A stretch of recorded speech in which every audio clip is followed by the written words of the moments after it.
Can you hear the rest of us? Hey, That would be. hello. I can see my own audio moving now. So, howdy, y'all. Howdy, partner. I heard music, but now. Oh, there Oh, it there it goes. goes. Yep, okay. Do it Howdy, again. y'all. It's She deserves me, it. the indoor adventurer. I don't normally speak like that, so don't worry about it. It's just part of the extra life hangover of raising a bunch. No, it was not you, JD. Don't worry about it. It legitimately was me. Uh, Welcome, to say the least. Before we begin, I wanted to say super shout out to JD for one, not only catching me when I didn't have audio on like a dumbass, and two, for being an amazing contributor during the Extra Life stream. You were there for pretty much the entire thing. Like, we wished you good night twice. That is a level of dedication unheard of. So thank you. Thank you. That was awesome to just have you hanging out all day. I really appreciate it.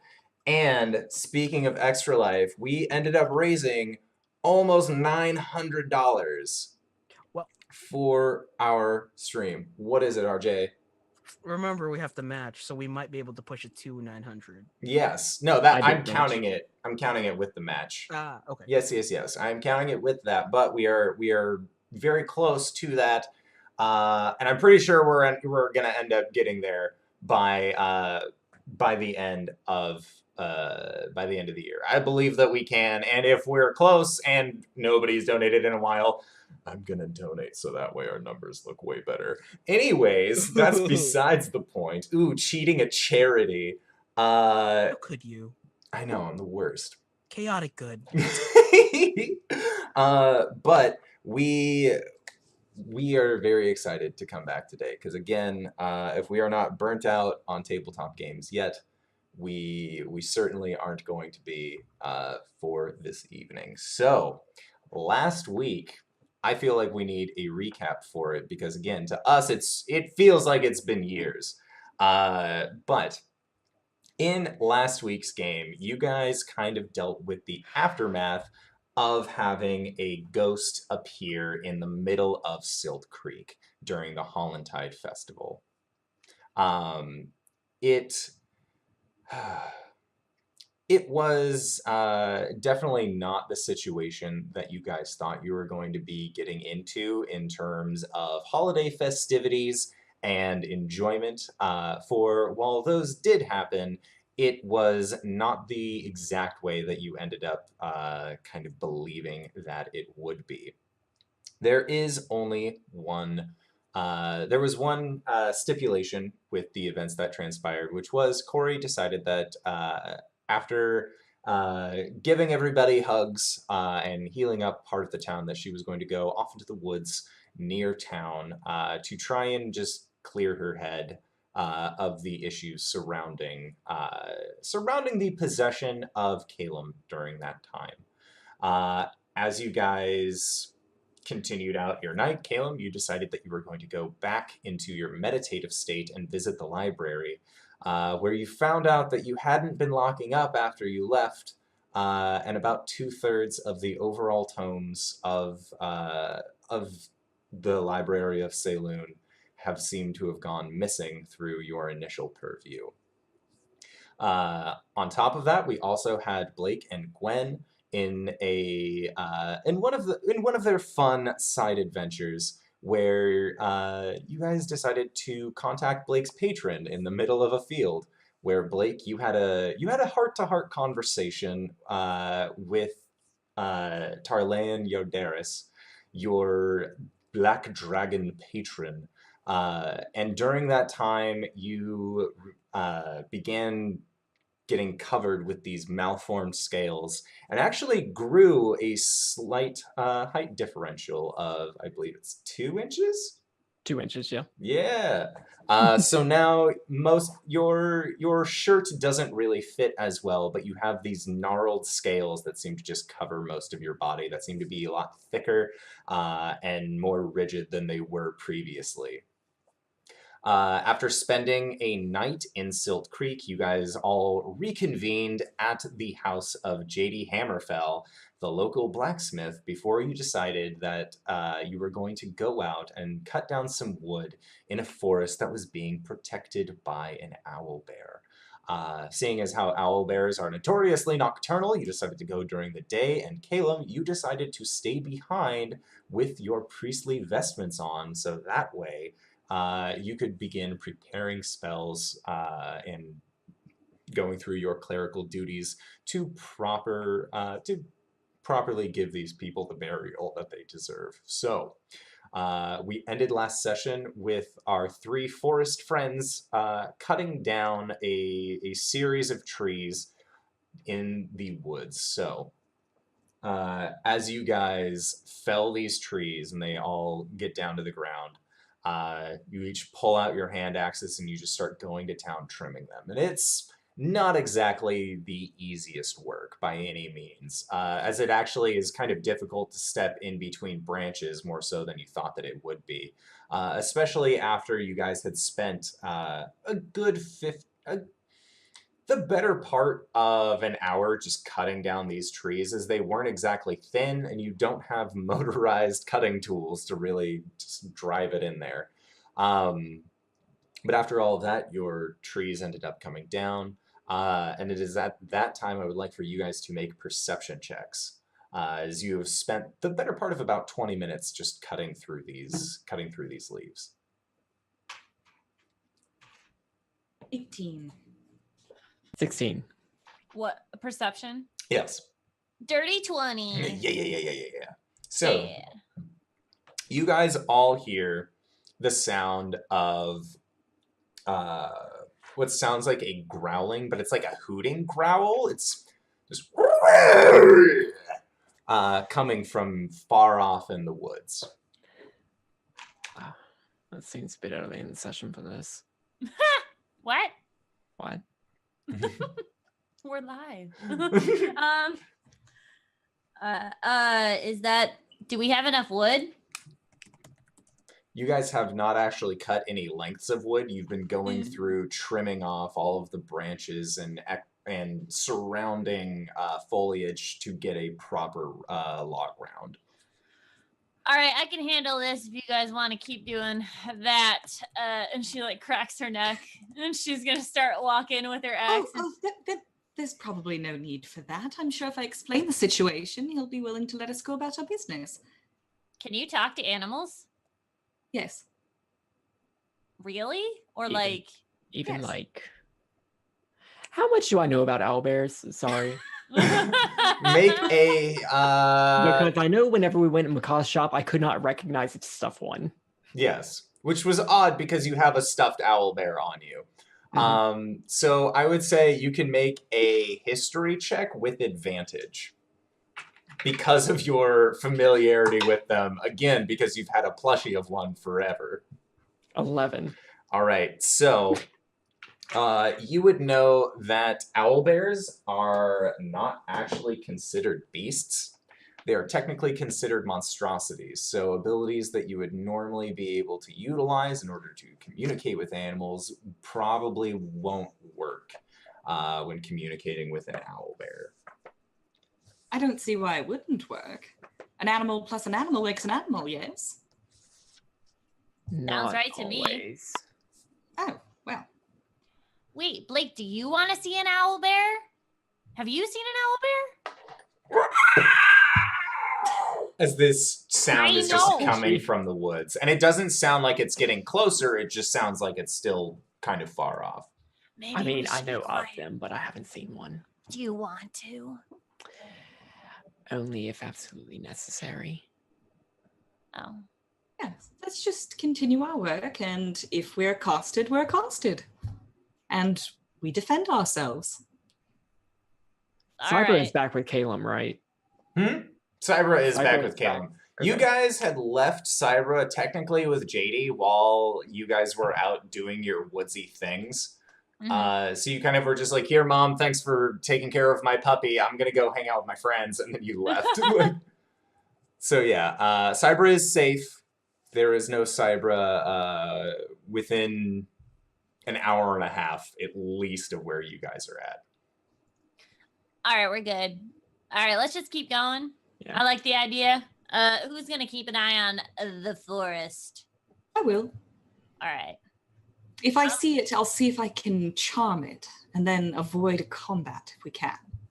All right, cool. I'm gonna go into a rage and start hacking. Oh my god, okay. So yeah, you go into your rage, make a we're gonna say an athletics check with advantage to kind of maintain your cutting form. A little bit of indoor lore. I actually worked as a woodsman for a few summers, so I know a thing or two about cutting down trees. Why am I not surprised by that at all? Is it the flannel? I'm kind of surprised because you're lanky as fuck. I used to be a slightly stronger indoor, but I'm still a scrawny guy. I got a 9. Okay. 9. With advantage? Alrighty, so. You know when I roll a 1? No. Hey! All right, so. And then I'm also chopping stuff. Yeah. But Slight segue. My sister opened my door and asked me what the term for the water police was. Guard. Coast Guard. Coast Guard. Thanks. Is that why you were laughing not too long Or ago? lifeguards, depending on who you're talking about. Yeah. Beautiful. Is it the Coast Guard even It's the when it's Coast in a Guard. lake? I mean, even the lake has a coast. They're think just so. boat police. Boat police. Water cops, boat police, same thing. Alrighty, so you guys are cutting up wood. You got a 9, you said? All right, so it's actually a lot more difficult for you because these trees were technically older growth. So as you're cutting through them, the branches themselves extend outward, so it's actually kind of difficult for you to get more than just a few branches at a time. And even then, they are actually they have a little bit more give than you would normally think, as birch trees are a bit more flexible. Yeah. So as you are cutting through these, Blake, I would like for you to also make an athletics check. Better not show me up. I do.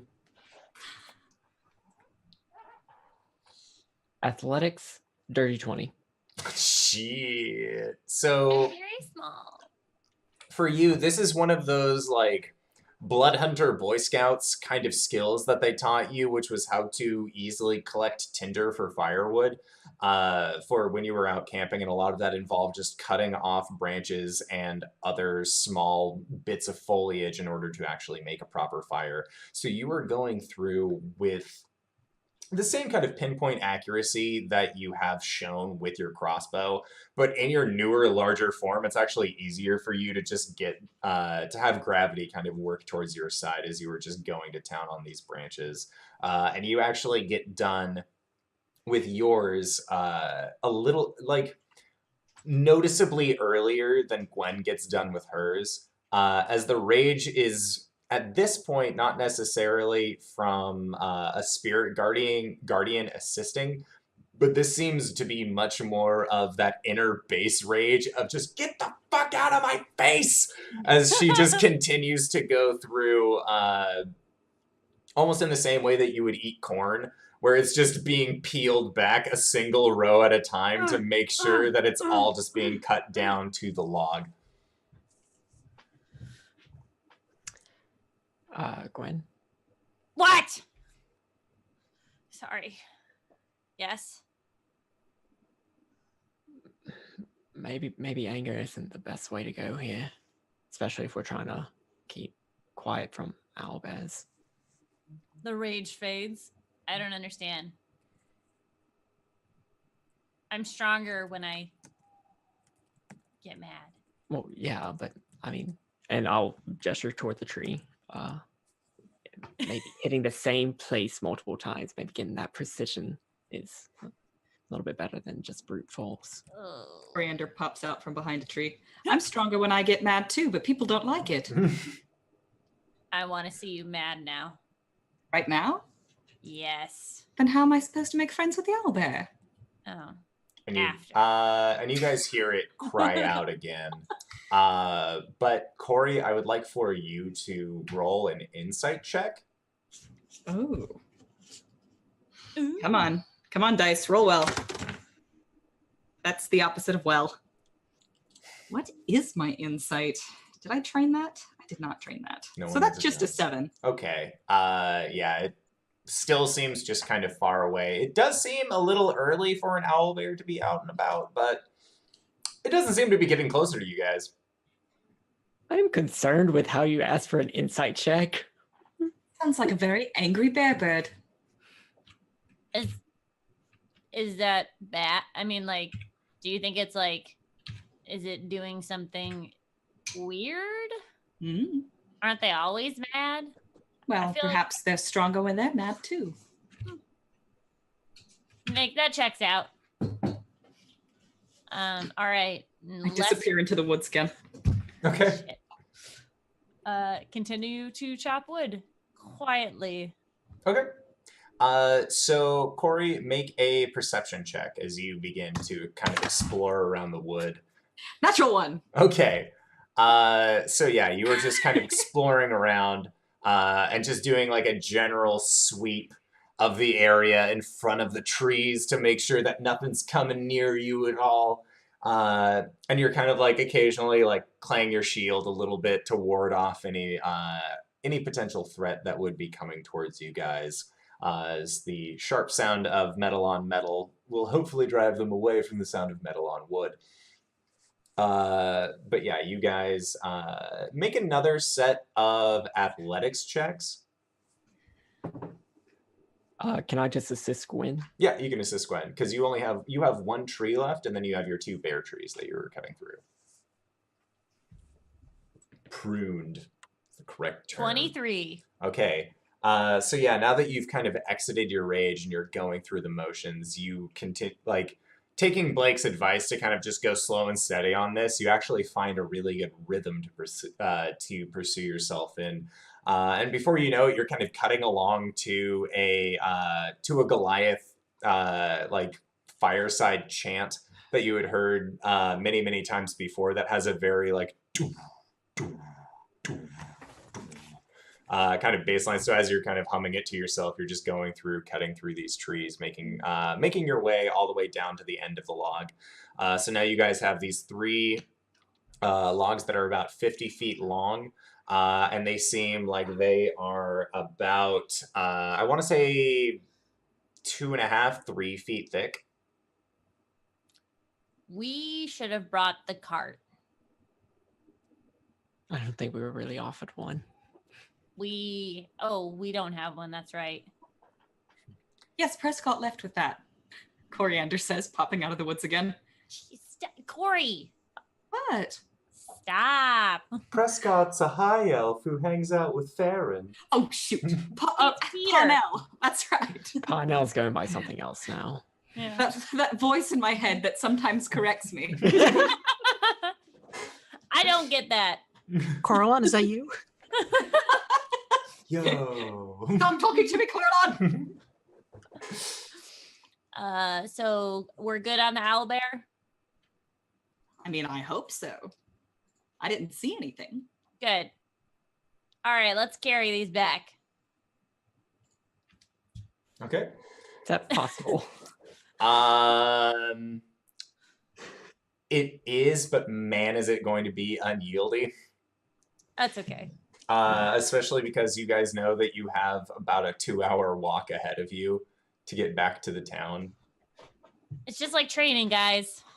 Remember, if you can't feel your legs, they'll still move. Okay? No. Sure. No. So yeah, you guys make another set of perception checks as you continue cutting the wood. I really think the DM wants us to see something here. 13? Okay. 14. 19. Okay, so with a 19, you hear, the rest of you hear just like the general cry out that this owlbear has been giving out the entire time that you've been cutting wood. But this time you hear that it gets kind of cut off as you hear it cry out, where it seems like it has a very quick end point. There's where that insight check was coming in. Yes. Ooh, roar. We get it. No, wait. No. That was different. What are you talking about? I think that I think that there might be something wrong. I mean, that's exactly the way it's been sounding all this time.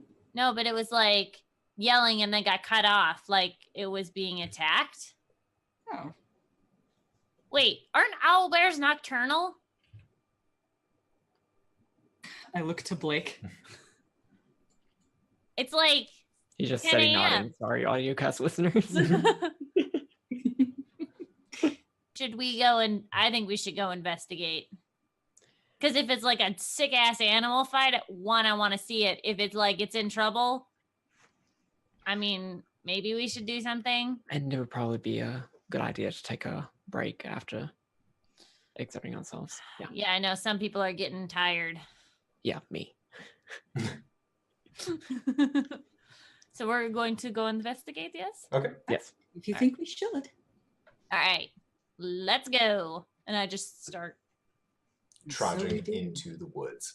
All right, and that is where we're going to switch over to Caelum. So, Caelum, you've put on your holy vestments that you have on you, just kind of a set of nicer clothes. As you would say, your Sunday best if Sunday existed in this world. So you are. What is your plan for this? Caelum grabs the parchment and charcoal that he was given by the blacksmith, heads outside and starts visiting families. Okay. Yeah. All right. So, and what is it that you were doing while visiting families? Just writing down the names of the deceased? So while visiting the families, he's going to be casting ceremony spells as part of a ritual, using the, where is it? Where is he? Using the ceremony funeral rite. Basically he's going to ask the families, like the names of the deceased, something they remember about them, write it down, roll it up into a little scroll, tie it up, put it on the body, and then put like 2 copper coins on the eyes. Okay. And so as he's casting the funeral rite spell, these bodies cannot become undead for the next 7 days. Sounds good. Yeah. But the casting time is 1 hour apiece, so we're gonna be here for a while. Yeah. So like, it's early. It's like early morning. First person, scribble, tie, says prayer. Hour done. Moves on to the next house. Yeah, for sure. And you end up doing that for most of the early morning, and then well into the early afternoon. Mhm. And then that is when, at that point, you actually come to the mayor's house, Maxwell. And as you come and ask for the names of the deceased, you see him just kind of like put his hand up to his mouth, and tears well into his eyes as he says, Alvar. And then he also says a second name as well. And that second name is Elena. Oh no. And he lets you know that his wife had suffered the effects of the ghost, and in her frail state, she couldn't handle the loss of her son. And so she ended up dying of a broken heart. Gonna put down the charcoal and the parchment and just lead him over to a table and sit him down. Okay. Yeah, and he just sits down next to you, and he he's doing his best to hold it together, but you can see that there is a lot of emotion behind his eyes, and it's a mixture of emotion that's going on. There's both anger, there's sorrow, there's despair, there's confusion, and he's doing his best to try and maintain his focus at you, but he's also just having a hard time looking anywhere, it seems. I'm sorry for your loss, and I wish I had the words, or I could find the words to comfort you, but I've never experienced this sort of thing before. But I want you to know that I'm here. And I appreciate that, but there's, as odd as it sounds,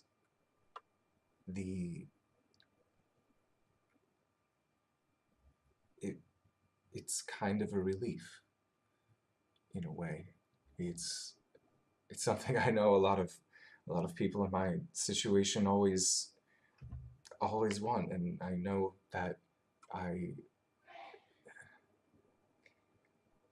when your child becomes sick and you have to watch them cough and you have to watch them suffer with every runny nose, it pains you like nothing you've ever seen. And when your child becomes unresponsive, part of you disappears.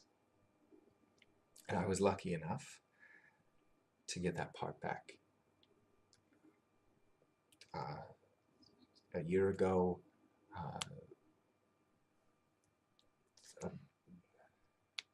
a medicine man came through town, and he worked his wiles on my son, on Hollandtide, and brought him back.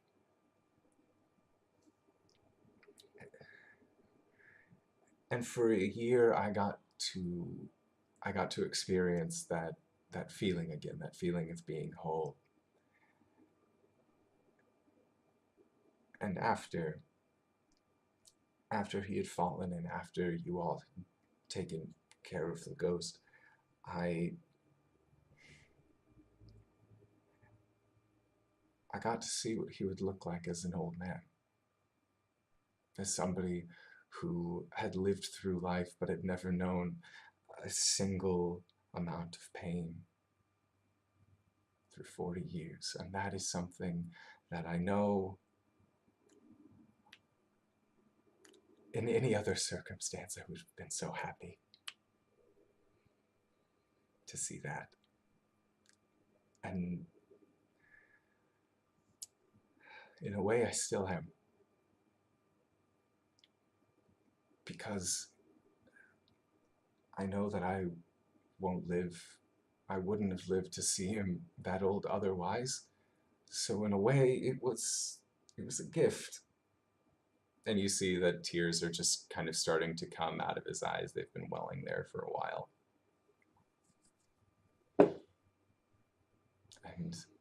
And Alina, she did her best, but it wasn't, she couldn't. But there's still a town to lead. There's still people who need my help. So, I thank you for helping, for doing what you can. And if there's anything that you need,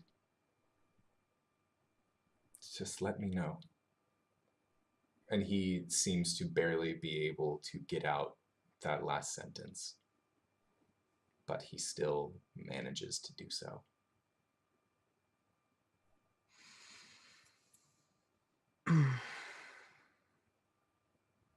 Yeah, Caelum nods his head and contemplates on this.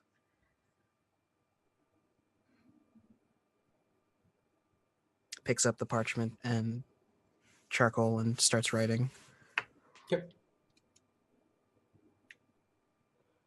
And he, afterwards, he excuses himself. And he just seems to, he leaves just the general area. He goes back out to town. And you can see him, you'll see him later wandering through town, talking with other people as best he can, and they seem to be sharing condolences. This isn't necessarily a one-way, I'm sorry for your loss. This is a mutual grieving over equal suffering through the majority of the town, bringing the total of the deceased to 28 in Silt Creek. And you just continue taking in these people suffering, taking in the mixture of post-mortem joy that you get from an Irish wake of people celebrating a life that was, to people trying to tell you you're a cleric, there must be something that you can do.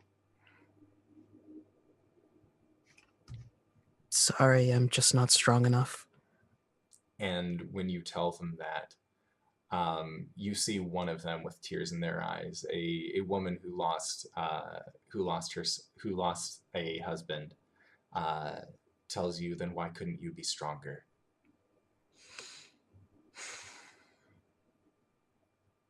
And then she just kind of takes her child and walks back.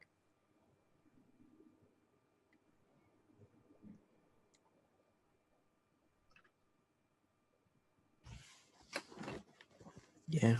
And that is Next house. That is when we are going to go to the woods with you guys searching around, looking for clues about this owlbear mystery you seem to have found yourselves in. So yeah, you guys continue looking through the woods. And I would like for you all to make survival checks.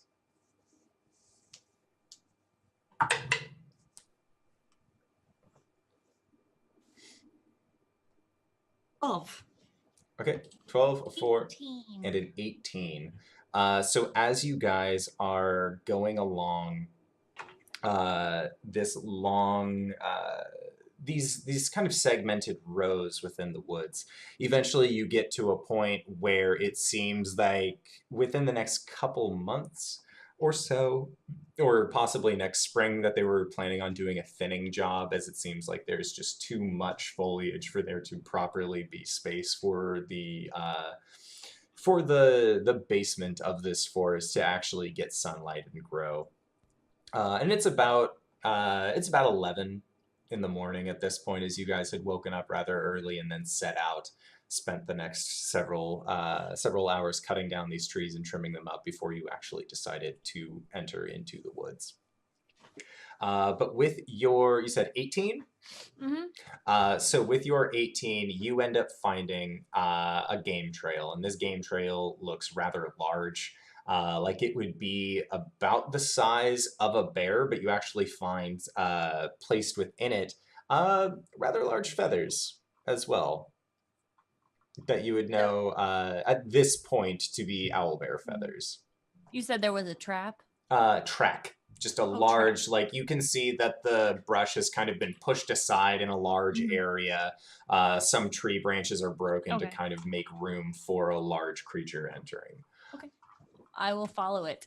Okay. Cautiously. So as you guys continue to follow cautiously, the forest itself becomes very thick with webbing. and you aren't necessarily sure why, because this doesn't seem like it follows the same pattern as a spider would, where a lot of the trees themselves just seem to have strands that kind of stick out in almost obscure diagonal angles that stretch from the ground going up, and you can see some that look like it is from the ground going down that are just kind of hanging in a long, lazy pattern. And as you continue onward, I would like for you all to make perception checks.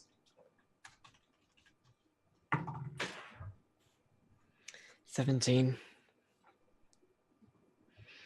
6. Natural 1. Okay. So They're fucking weird webs.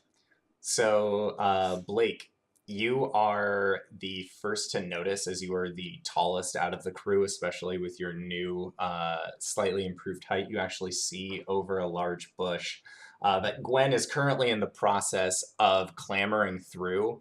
But there are two large segmented creatures with large claws in front that just sort of seem to be digging into this owl bear corpse. As you can see, it's lying on its side as part of it is just kind of getting torn from its underbelly, torn from its arms, as these creatures just sort of seem to crawl over it and begin just picking and plucking. And you can see that while one of them looks almost unmarred, the other is looking rather injured, and you can see that there is just this very dark bluish liquid that seems to be spilling from that one, almost as if that is its blood. And you can see that after it has kind of dug into it a little bit, you see that there is this webbing that starts coming from its mouth. But it is what looks to be a bottom crawler. It doesn't have a large thorax on the back. This seems like it is instead more looking like a lobster, if a lobster was meant for living on land. You know, I'm beginning to think that these things don't even exist. You're just messing with me now, aren't you? So Gwen, you just push through this bush. Bushes. And you come face to face with these creatures, and one of them just seems to turn its upper half towards you.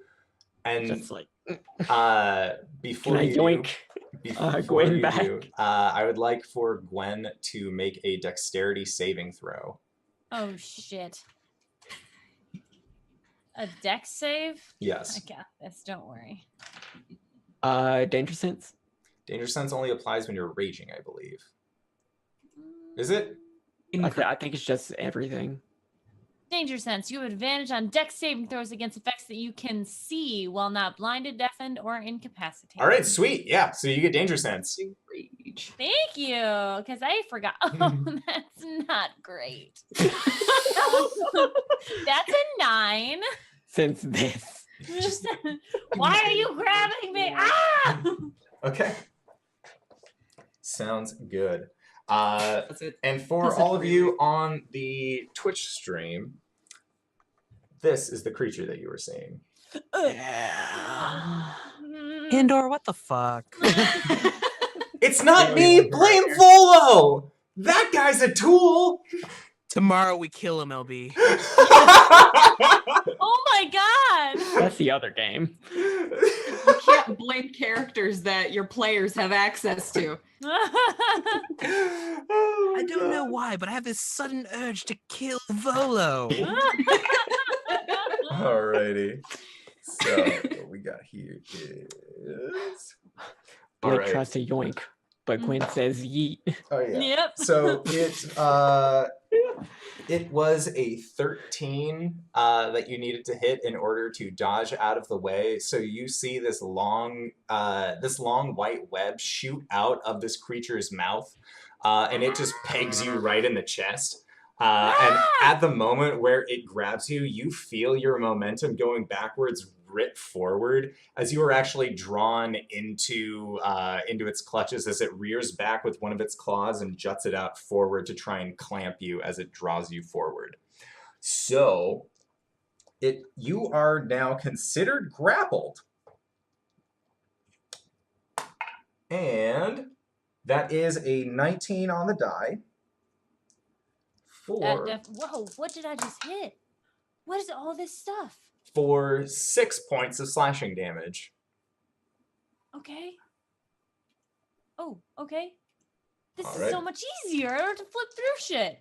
All right, cool. I don't know what I did, but A+.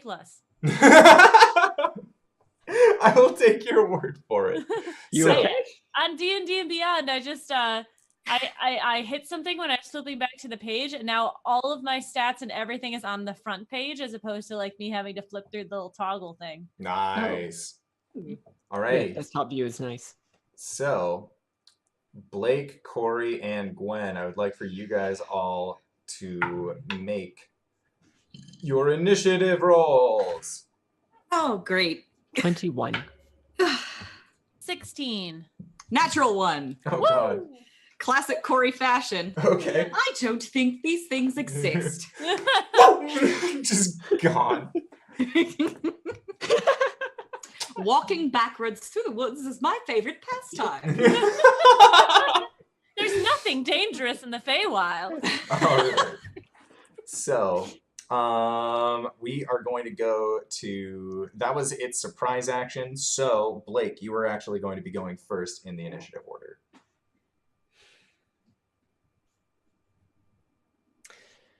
I'm going to I'm going to light my crossbow. Okay. Bonus action.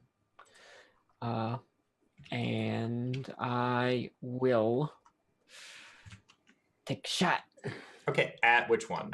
The one who has Gwen. Is it the The one who is- unmarred one looks like it has Gwen, whereas the one that looks like it has a lot of bodily damage to it, that you would see are large beak marks and claw marks, seems to still be eating and is now recognized where you guys are. Right. Okay. 9. 9? A 9 is not enough to hit this guy. So your shot goes wide.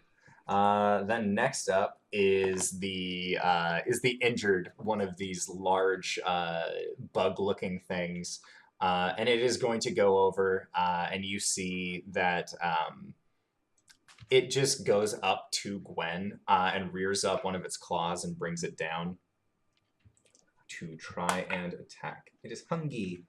So I'm guessing an 11 doesn't hit. Okay. Now it is going to make its second attack. That was worse than the first. So it seems to kind of be still a little bit slower, and it might be going through the metabolic process of having just eaten a bunch of owlbear meat. And kind of like, oh, I'm so sleepy from having eaten all this food. I'm too small. I don't have that much meat on me. Yeah, and it is trying to actually claw out at you. So it is unsuccessful in its attempts. However, Gwen, it is your turn. Okay, as I drop everything. Cool. All right, let's do this shit. I would like to rage. Okay. All right, and then I'm going to strike it with my battle axe. Alrighty. Why you go over there? It is a 14. Okay. So a 14 also is not enough to actually hit this creature. As it seems like its chitinous armor is too thick for your axe blade to actually get through. And you flash back to a moment from last week's session where you ended up telling Blake, I'm just going to cut this tree down with my normal battle axe. It doesn't matter if I use this axe for tree cutting or people cutting. It's all the same thing. And then you realize that your axe has actually been dulled from cutting wood. Shit! This horrific moment of realization comes over you. All right, cool. All right. Next up is the one that is looking not off in bad sorts. He gets a 14 to hit against you. Okay. Yes, that meets my armor class. Alrighty. So you are going to take 9 points of slashing damage. Okay. So 4. Okay. And then it is going to swing again. Does a 13 hit? Or sorry, 12. Nope. All right, sweet deal. So yeah, its second attack goes to hit, but your rage is just fueling you to the point where you're just wriggling around inside of this webbing and in its claw, and it's not used to missing with the claw. But actually, for flavor's sake, I will say that it hit with the initial claw, but then it's trying to clamp you down with the second one, and you just have your hands and feet out, just forcing your way back to keep it out from actually clamping on you. Because I think that makes a cooler image. And then Cori, it is your turn. Oh boy. Oh! Sort out. Face step to the...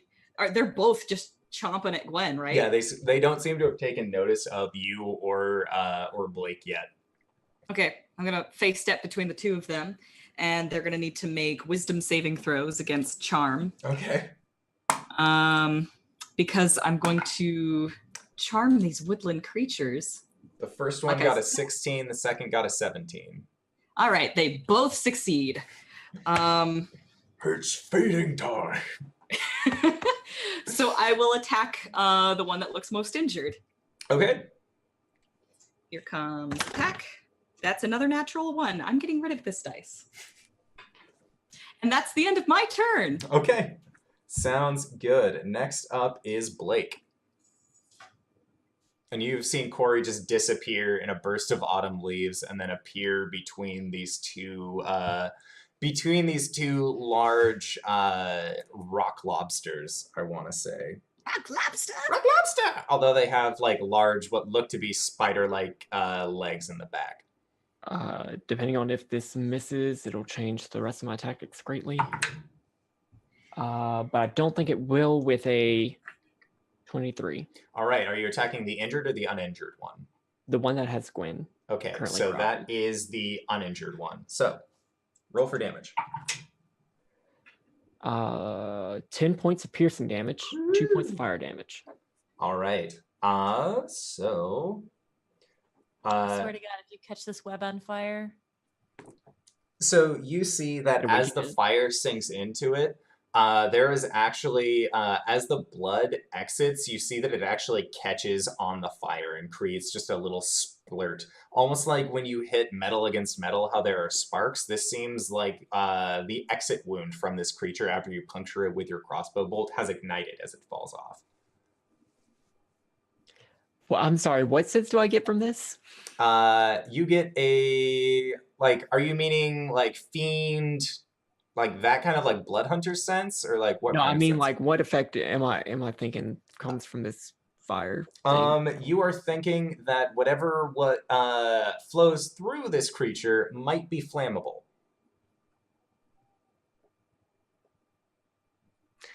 Oh. Good to know. Yep. It's a pretty useful bit of information. All right, I can't participate in this fight anymore. Good luck, Gwen. And Blake just hood up, walks away. And then we spend our break rolling up 2 new characters. So that was Blake. You still have your bonus action?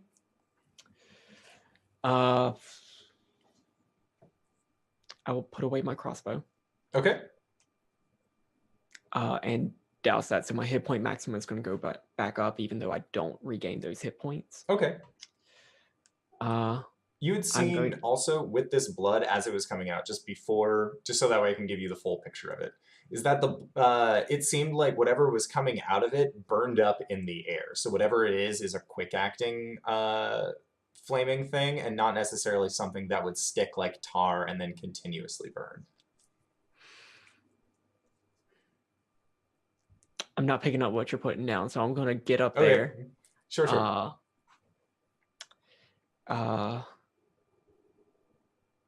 Into melee combat. Sure.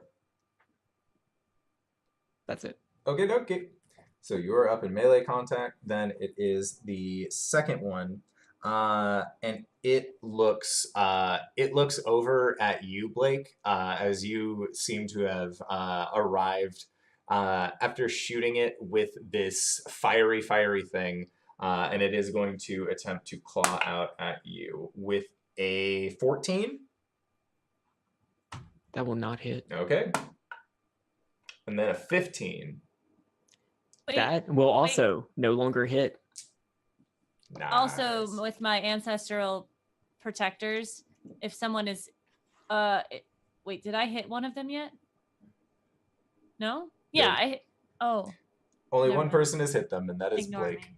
So Blake has not put on his armor since the night before Yeah, he's looking like a big old beefy boy. because it no longer fits him. So these things are striking out against his scales, but they are no longer hitting him or causing damage. Yes. What the fuck? Yeah, they go and try and like clamp They're mated onto you. wings.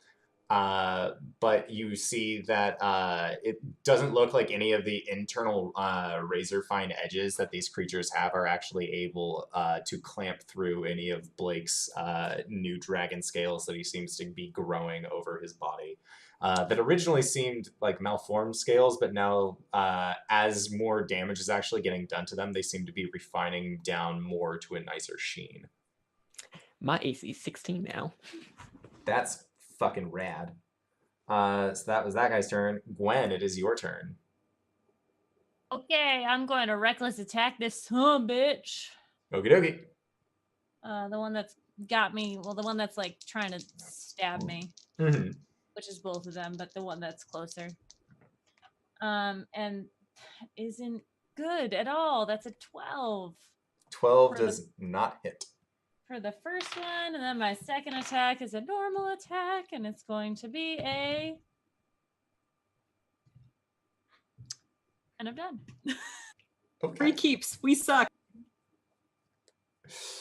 You ever tried to build a house on only 3 support beams? Does not work. Bungalows. Bungalow.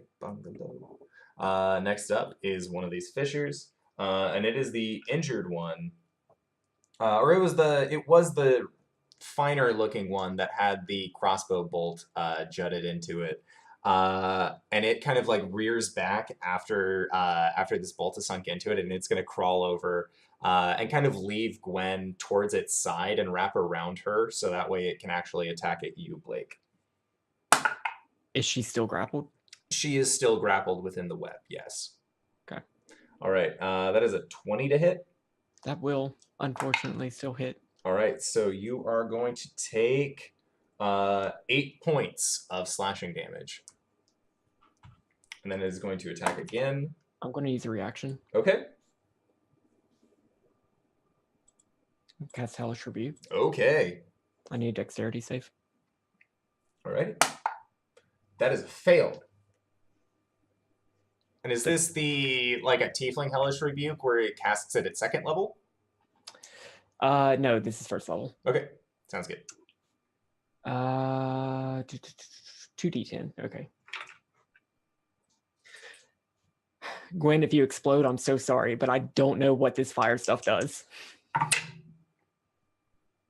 9 points of fire damage. Okay. It shrieks and rears back horribly as this fire damage gets into it, and you can see that it just does not like this at all. Yeah, so whenever it finally like breaks its through the claws scales. against his chest, Mm-hmm. that blood just like sort of ignites a little bit. Blake's eyes turn yellow, and then the same yellow fires that come with his Crimson Rite just start swirling around this thing. Awesome. I dig What it. is that?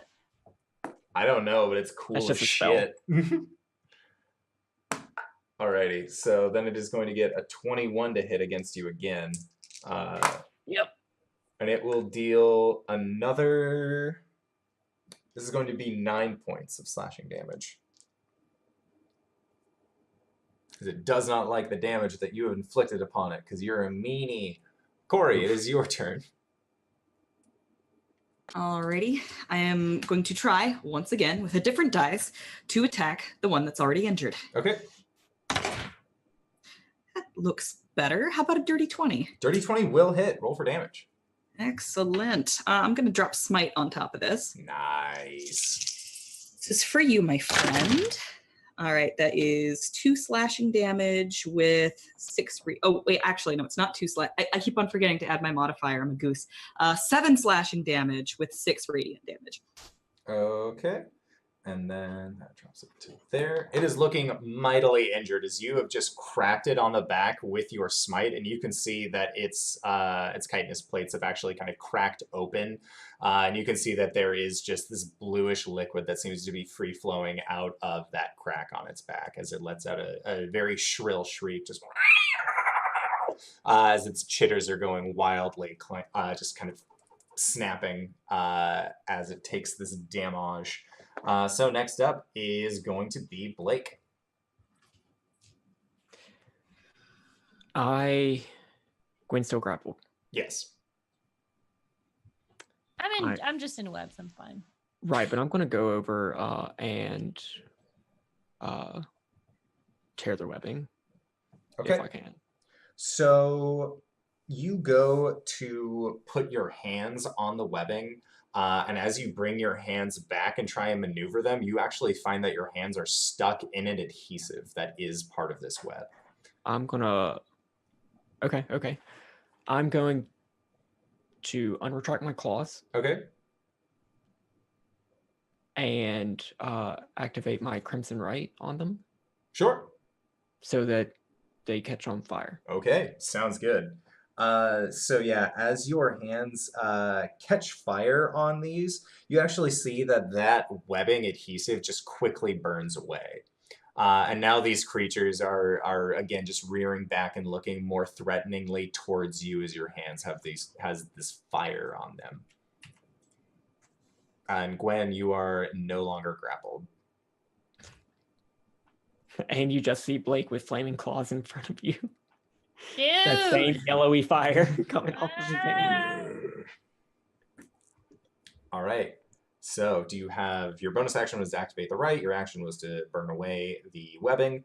So it is going to be this heavily injured one, and it is going to bite out at Cori. Bring it. I wore my armor today. So it got a 24 to hit. Yes. Just barely. So it is going to deal 8 points of slashing damage, but then your new feat actually reduces that by 3? Yes. All right. So 5. All right, so you take 5. And it is going to make a second attack against you. Oh, that dice I forgot they could do that. And then it got a 9 on the second attack, so it is not going to get very much on that. And it is just kind of it's looking at Blake, looking at you, and just kind of swiping wildly. Doesn't really know what to do in this situation, but you see it like trying to back up a little bit. Then next up is going to be Gwen. Gwen, you are no longer grappled, and you see that there is a very injured one of these large white bugs, and then another one that looks like it is also looking pretty badly hurt. Okay, I will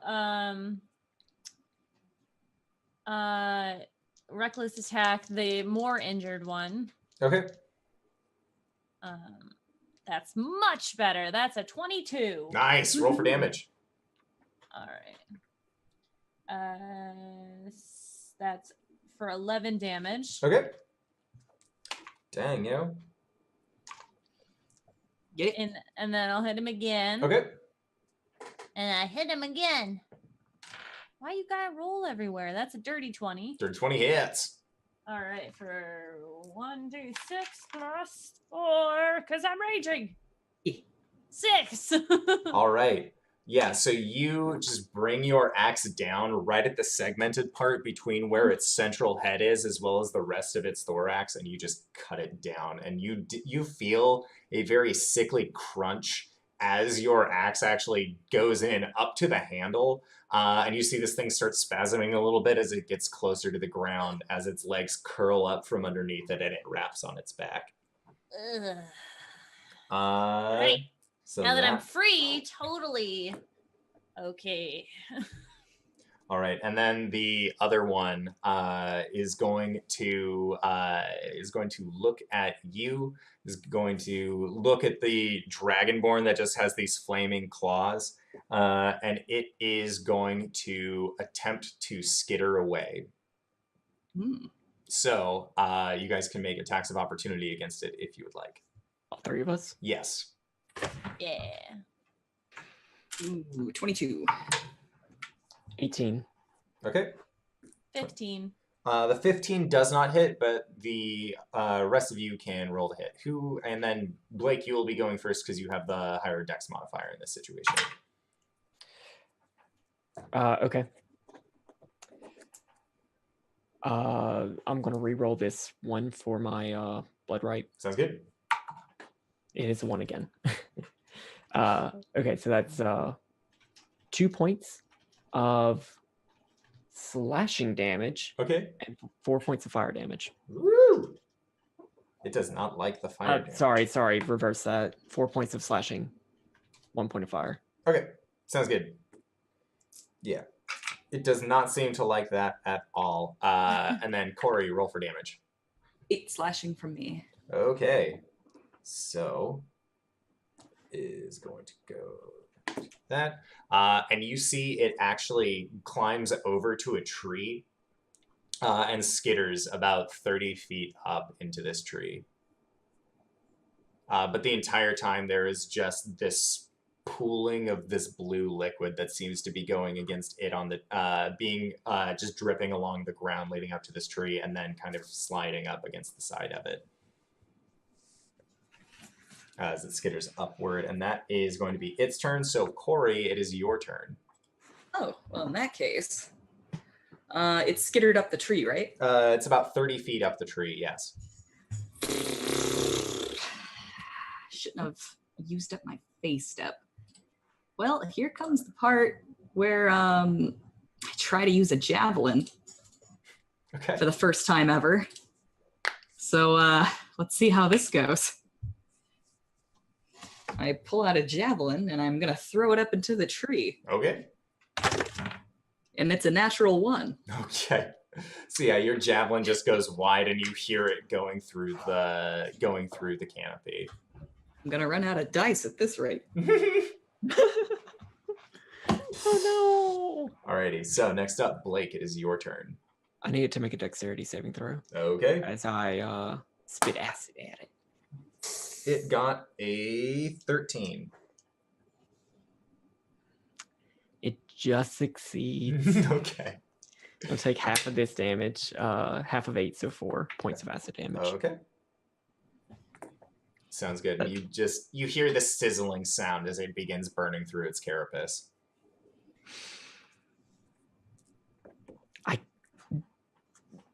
I don't want to switch back to crossbow because I can't use more hit points. I mean,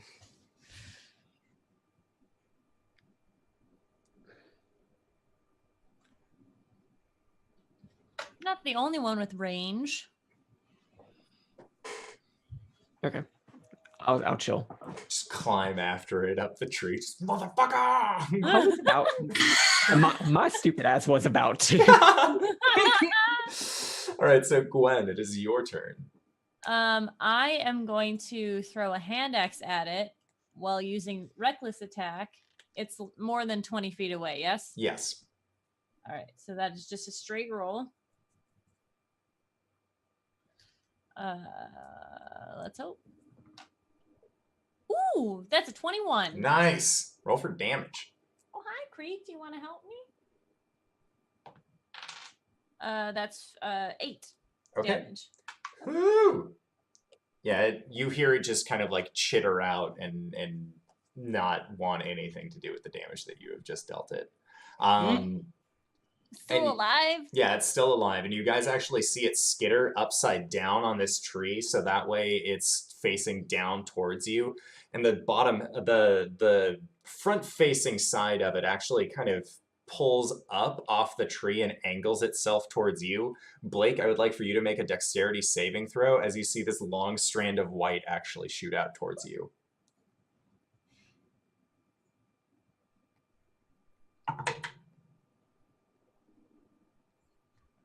$16. Okay.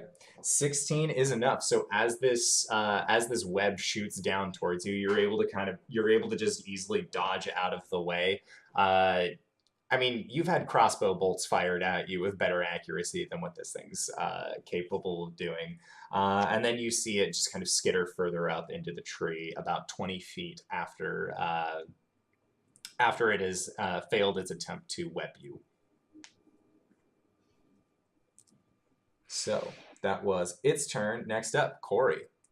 Alrighty. And it is about 50 feet up into the tree at this point. 50 feet up into the tree. I feel like it'd be a bad idea to try and climb up the tree to get it. That's what I feel. But Coriander. Well, I don't think I can climb fast enough to get after it. I'm just going to get out another javelin. How many of these do I have? Using the powers of D&D Beyond, we can accurately keep track of our inventories. I have 5 of these, so Okay. I will try again with another javelin. Sounds good. How does a 10 sound? No. Great. Yeah, you hear it just clatter against the side of the tree, and then it falls down through the branches, but actually like catches itself on some of the branches that are still up higher in the tree, as there was not a direct path for it to come down. So next up is Blake. I will unretract the claws, Okay.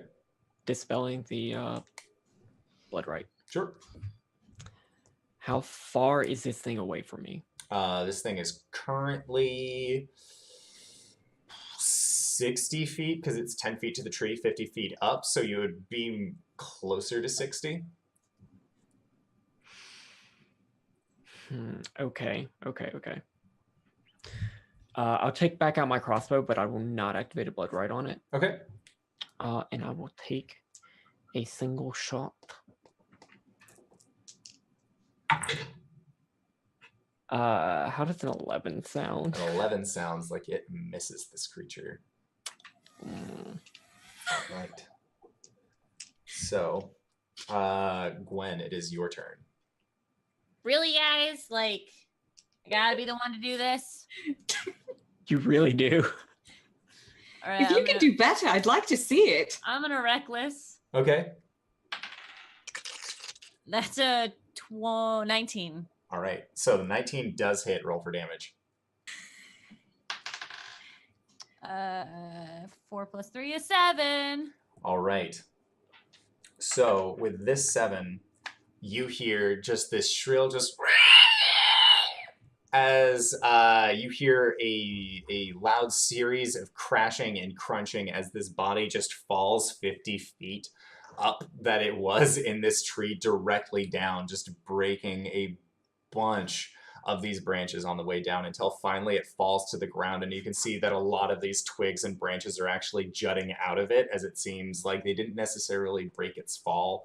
And you guys are now in the lulls of battle, as it would appear that the threat that you have been facing is no longer there. And that is where we are going to go into our first break of the evening. Yay. So I wanted to say thank you to everybody who has stuck with us thus far. Honestly, this doesn't feel like it was a very long time to the break, but maybe that's still just my tired, addled brain from Extra Life talking. And I would like to say also thank you to Vibrazi for following us. You're cool. I forgot to mention it at the beginning of the show, but you're still cool even if I was a doofus. So thank you for the follow, and we will see you guys in 5 to 10 minutes. So grab a food, grab a friend, grab a drink, bring them on back, and we will continue having a great time. All right, everybody. See you soon. Having a good Bye. Ha, you're muted, son. Nice try. That's why I was making the long drawn out noise, because I hadn't unmuted you guys yet, but now you're there, and I've taken all of the fire from you. You son of a bitch, Endor. But to make a long ass story short, I shoved a whole bag of jelly beans up my ass. God fucking damn it. The combo. The combo. This is why I can't have nice things. I try and I try. Then I get a deal with jelly penis. I don't want to deal. A jellied anus. I don't want to deal with it. Ugh. God damn it. All right, so last we left off, you guys had just killed a giant white chitinous creature within the woods. 2 of them, in fact, that had seemed to have been munching down on an owlbear. And Caelum, you were busy talking with the grief-stricken of the town and not exactly having a pleasant experience necessarily, which is why we're going to go to you.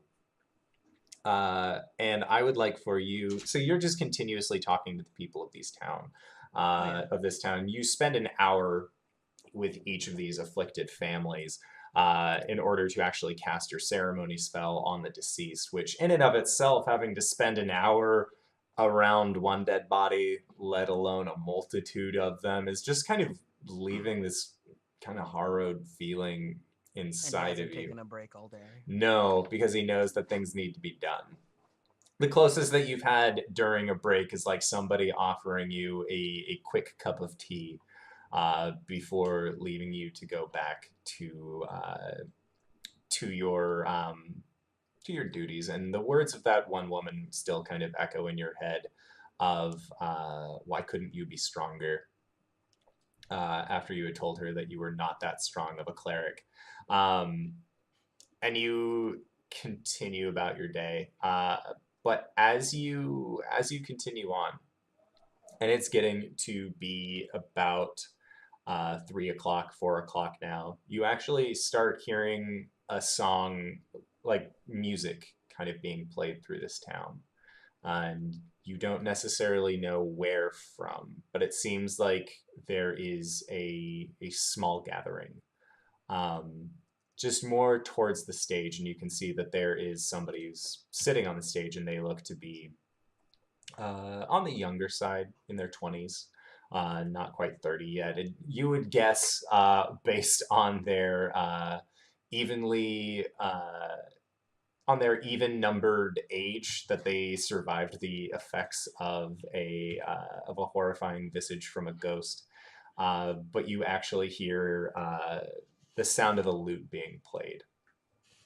And as you get closer, kind of walking back and forth, you start catching bits and pieces of the song as it seems to kind of just be gradually growing as it plays. And you can see that eventually other people have brought out instruments just in between you going from home to home.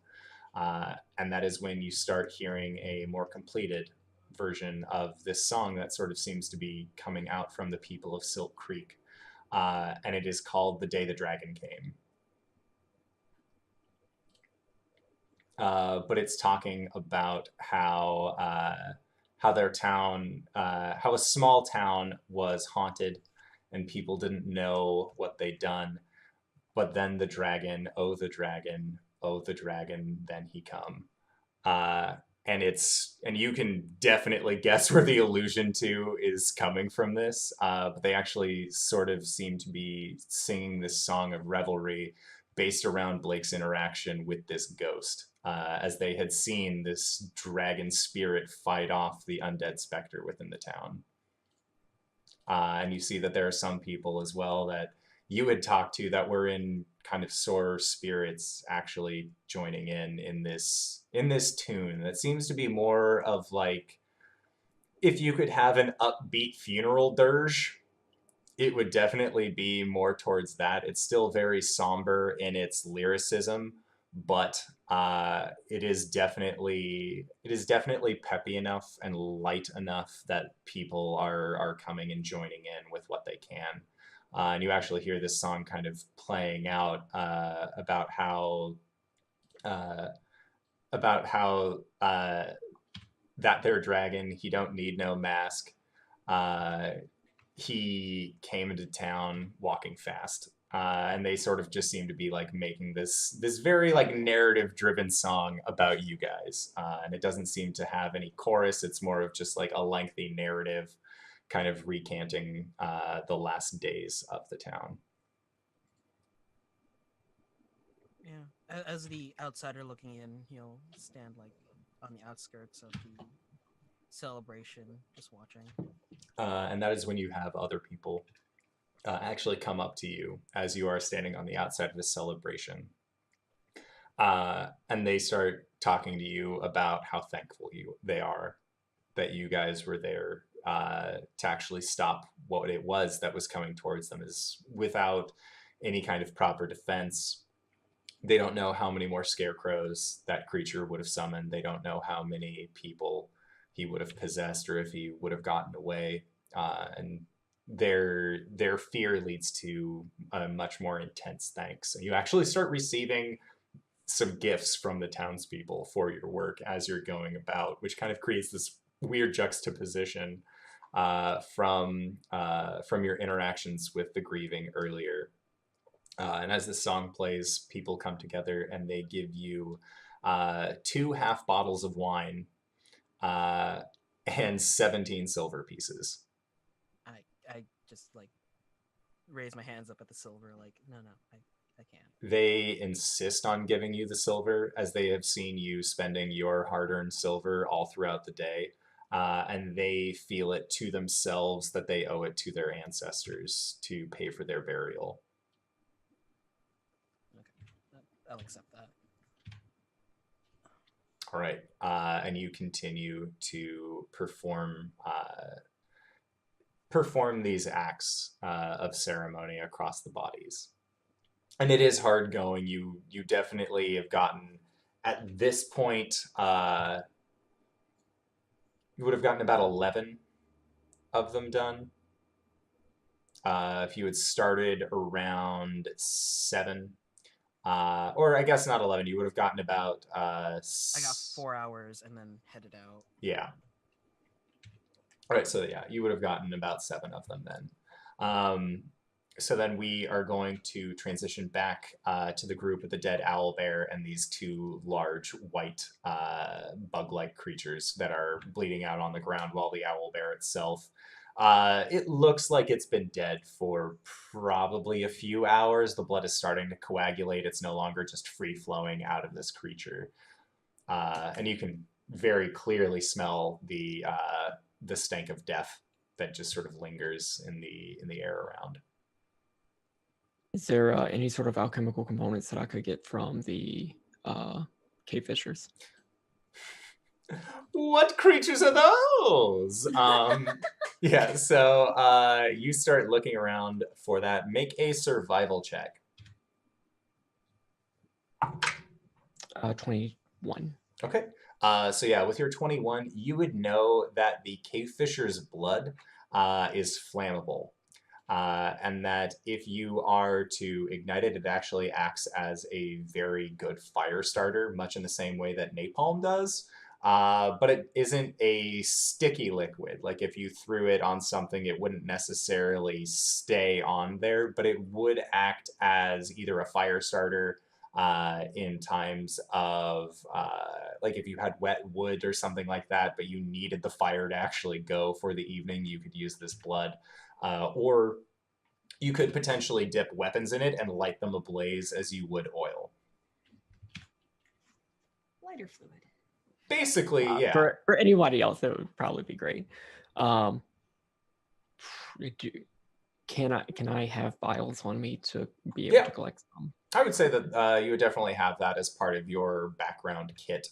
And in your alchemist's pack, I believe... I don't think I have an alchemist pack. I just have... You have an alchemist too? Oh, yes. I have a botany kit. Yes. Yep. Your botany kit would... From Thank one you for Stead Zeno. for Zeno. An award-winning arborist. We'll be an Yeah. episode we'll be like an episode 100 or something like that. And you'll just be like, man, fuck that arborist guy. Yeah, fuck that arborist guy. Alrighty. So your botany tools, I will say, have 4 vials in them. 4 Okay, I just want to medium-sized get vials. 2. Yeah. Okay. So mark down 2 vials of cave fisher blood.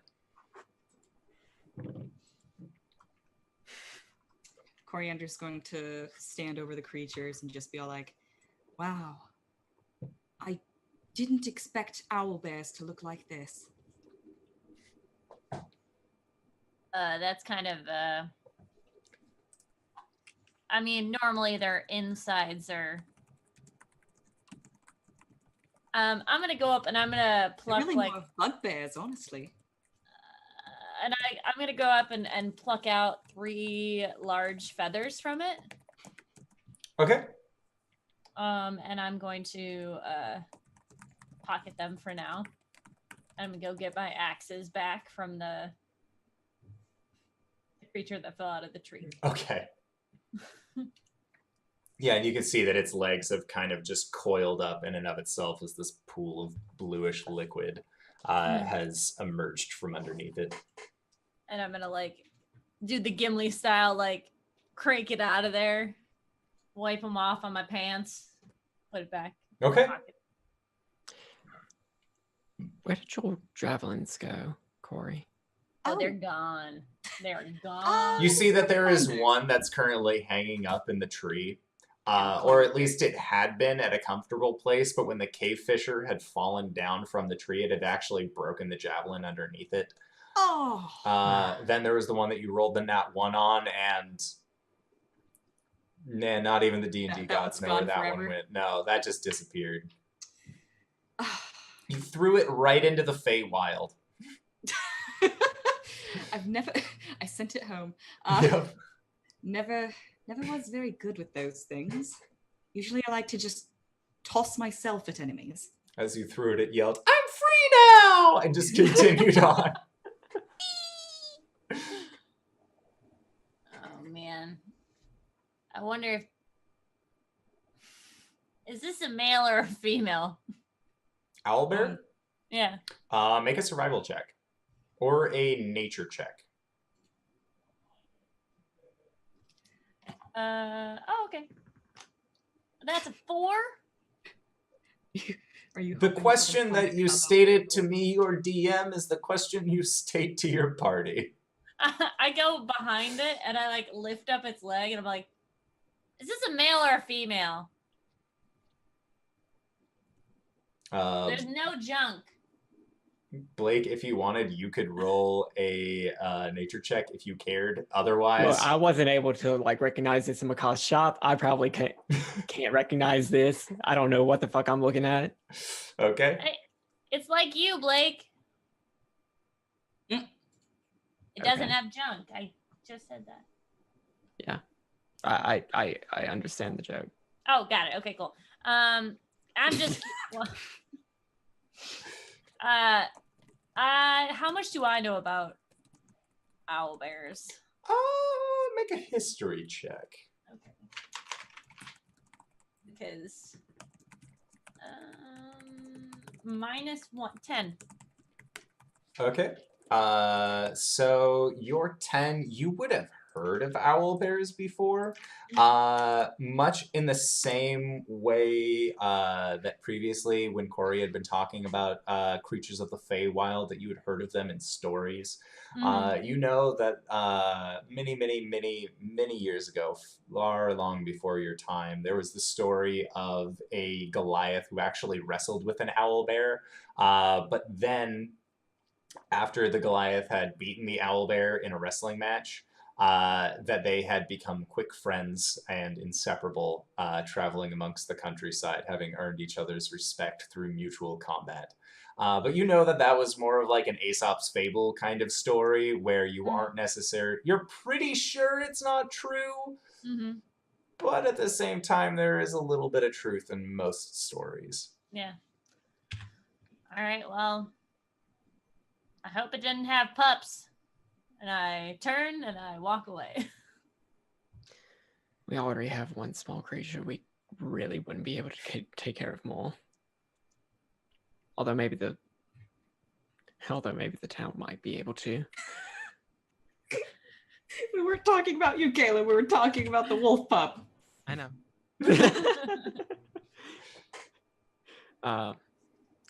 We have a lot of wood that we need to carry back to the town. Yeah, we do. Yeah, and you guys, you pick up all of your stuff, all of the things that most of the things that you had lost. There are still a few javelins that are MIA, and will continue to be MIA until they rear their heads back up and greet you with a large smile, as like a weird Yu-Gi-Oh! Toon World style javelin. But that's not going to happen. I'm going to alleviate any weird fears you have now. I see Cyberwolf's face for you audiocast viewers. He's giving me serious doubts, but that's okay. I've earned those doubts, to be fair. Into my back.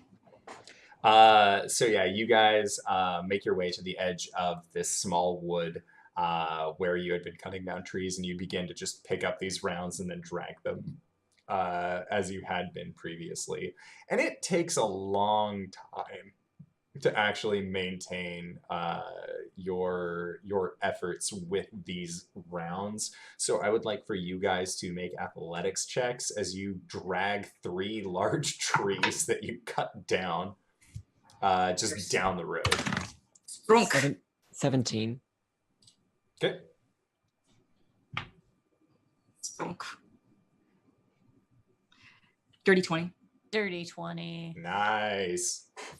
So you guys do travel a little bit slower than you had initially intended, but you aren't necessarily sure if it's whether or not because Blake isn't as strong as he alluded to when he was initially chopping down trees, or if it has to do with your halfling friend's base speed being 5 less than what your guys's is off the bat, but you do spend a little bit more time than you had thought traveling back to town. And by the time that you guys actually get to town, I would like for you to make another set of athletics checks, as you have been carrying these trees now across the ground for roughly about 2 hours. 9. 15. 21. Okay, so Blake, your muscles are burning. You have a level of exhaustion from having carried this like 150 plus pound long round of wood with you for the last 2 hours since the wood, rather than having cut it up into smaller rounds. Oof, I'm sleepy. You take a nap when we get back, dude. All right. All right, and that is when you guys get back to town and you see that Caelum, you have just been given the 17 silver pieces, and you see that there is a group that's vehemently thanking Caelum and then walking away from him as he just sort of looks down at these silver pieces in his hand. Coriander's gonna toss her wood on the ground. Just be like, Caelum, we fought owl bears. Like 6 of them. They almost ate Gwen. And I show him a scar from one of the bites or the claws. Mm-hmm. 9 hells! You guys go out in the forest to chop wood and come back like... We did it to help you with the funeral pyres. I know, but like a little self-preservation Well, would be nice. I see you're taking all the credit for everything yesterday. I've had to bury 7 people today. I don't want to read funeral rites for the 3 of you. Oh, dude, just burn me. The spirits will take it. I'm pretty sure I'll just turn into flowers. That doesn't help me at all. Really? I don't know. I've never seen a dead body. Yeah. I'm sorry to worry you, Caelum. Caelum just like turns, looks at Blake, puts his hands together. Blake Are you looks okay? rough. Yeah. Blake looks real rough. He puts both of his hands on his chest and casts Cure Wounds at 2nd level. Okay. Yeah, Blake, so you don't necessarily have skin to promote bags under your eyes, but if there was an equivalent that Dragonborn could have of just, I am fucking exhausted, that's Blake right now. You guys are so lucky. As black dragons get older, they get a lot more sunken. Mm-hmm. That's what it's looking like. You heal 16. Ooh, bless ya. Yeah, and you Seems notice that good. Blake is just, he's still not wearing his armor. Like, it is basically, he has pants on. Are you wearing a shirt at all, or is it just like big brawny? So there was the casual shirt in my bag. Yeah. I'm wearing that now because it was a little bit more loose. It is still not fitting that great. It's not fitting that great, and it's also been slashed up a little bit. That too. Is there something wrong with your armor, Blake? Should we get it Yeah. fixed before we leave? It's like a Hot Topic fitted shirt on Blake. Blake, your crotch is further away from me. I don't understand. I'm very concerned as to how you know that, but Yes, also I'm concerned that you have this mental like idea of how far his crotch is from you at any given moment. What's the deal with that? I'm just saying, like, normally the top of my head is at his crotch. I get la la la I'm a la short la. person, You keep- guys. You keep I mean, track of everyone's crotches like that? It's just his. I guess y'all have been a little. I've been a little distant. Yeah, I don't know. I tried to put on my armor yesterday. It didn't fit anymore. Oh, Is it normal for you to go through like a growth spurt at this age? I mean, not since I was like 12. 8 years. Second wind for growth spurts. Yeah. second puberty. It's a thing. Is this like a happened Is there hope for yesterday me? I guess so. Gwen. And there goes Endor. Nope. thing? I'm fine. I guess so, Gwen. Oh, well, like within the last hey, I met my daddy. Sorry, I don't know that. You met your dragon duder. Yeah, Is it connected with the glowy shit on your chest? probably. Oh, well, hey, You did now that. you're taller, and I reach up and I punch him in the thigh Ow. because I actually have to reach up to do that now. Talk to your patron? How did that go? Was cordial, I guess. Okay, all right. That's the least that I would expect of them. So good so far. Insight check. Sure. Against me? No, against Blake. Blake, because he's looking mighty roughed up, and his attitude's been like, you know, He's been slightly upsetty. he's been slightly upspaghetti with the spaghetti. I don't know. Yeah, it's spaghetti. That is a D12, not a D20. That is a 18.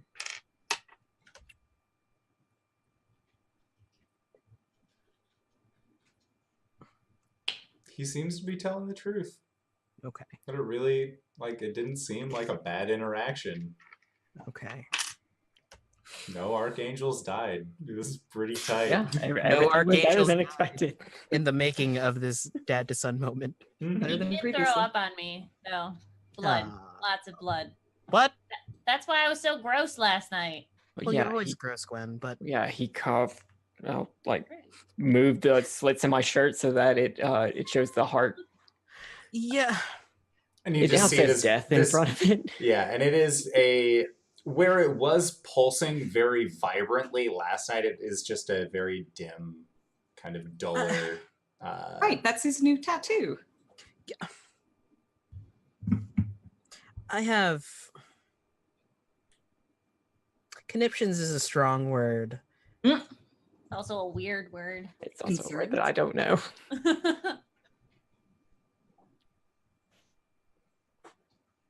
I have research to do later. Did you tell me what it said? I said death, yeah. Yeah. What that bottom part said? No. Oh, okay.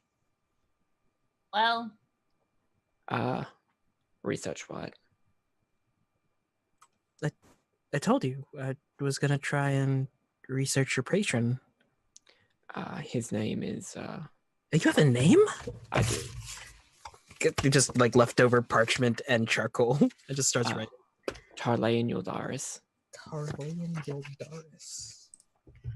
Can I make a history check? Yeah, I was to maybe wondering. see if that sounds familiar. Would I possibly have any sort of knowledge about that? Now that there's a name.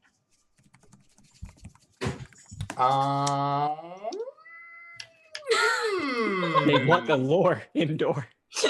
Give them the lore. Give Indoor us the lore. L. Justice. Who wants to roll this history check? Cori, you said that you wanted to know more, so you are going to be rolling. However, yours is going to be interplanar lore because this is not something that happened on the Feywild. So yours is going to be at disadvantage because it is not history from your home plane. Oh, it's at disadvantage. I was thinking because like dragons exist because, or Dragonborn exist because my ancestors fucked up in some way. Yes, that I'm is. sorry, what? Don't worry about that. Never mind. Never mind. This is lore I didn't need, but also wanted. What? Look, The red Dragonborn brought it up when he was all drunk. He was talking about that. Yeah, Was but I don't drunk? remember most of that night. True that. truth. At disadvantage, you Yes, say? at disadvantage is this has to deal with dragons, not Dragonborn. Okay, let us see how this goes. Kyle. Oh, that's interesting. They're both 10s. Oh, Oh. Neat. neat.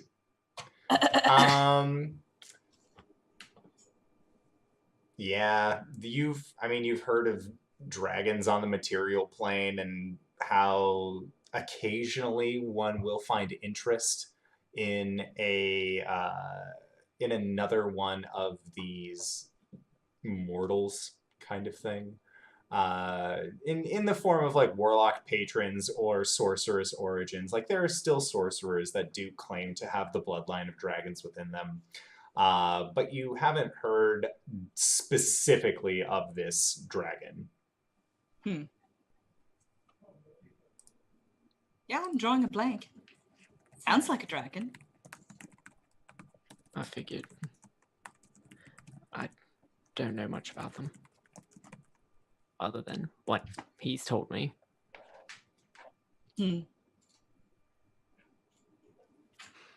But yeah, if you have research, at least as a name. DM question. Yes, DM. From the night that I blacked out, what do I remember about, if anything, about what Macaw showed me in a back room?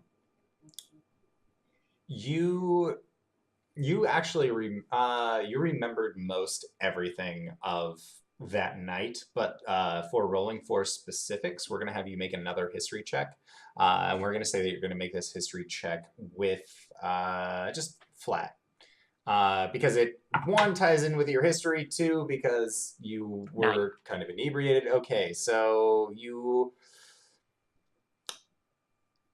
know how, like, in a dream, sometimes when you try and recall specific things, you're like, no, I remember more of a feeling than I do an actual physical thing. That's very much what you're experiencing right now, where you remember this feeling of, like, confusion and then disbelief and then more of an acceptance kind of thing. Followed up with then that's when your memory really kicks off with your initial interaction with your patron. Blake needs to go watch the VODs again. Which you can find at anchor.fm/indoor adventures, where we recently hit 1,300 downloads. Some hot fire. Holy shit. Yeah, no, we're going to talk more about that at the end of this episode, but surprise! And if you're a Patreon person, you could listen in on those conversations as well. Yes! Yeah. Which again, we'll talk about more towards the end of the show. Yeah. Yeah, that's the name. Okay.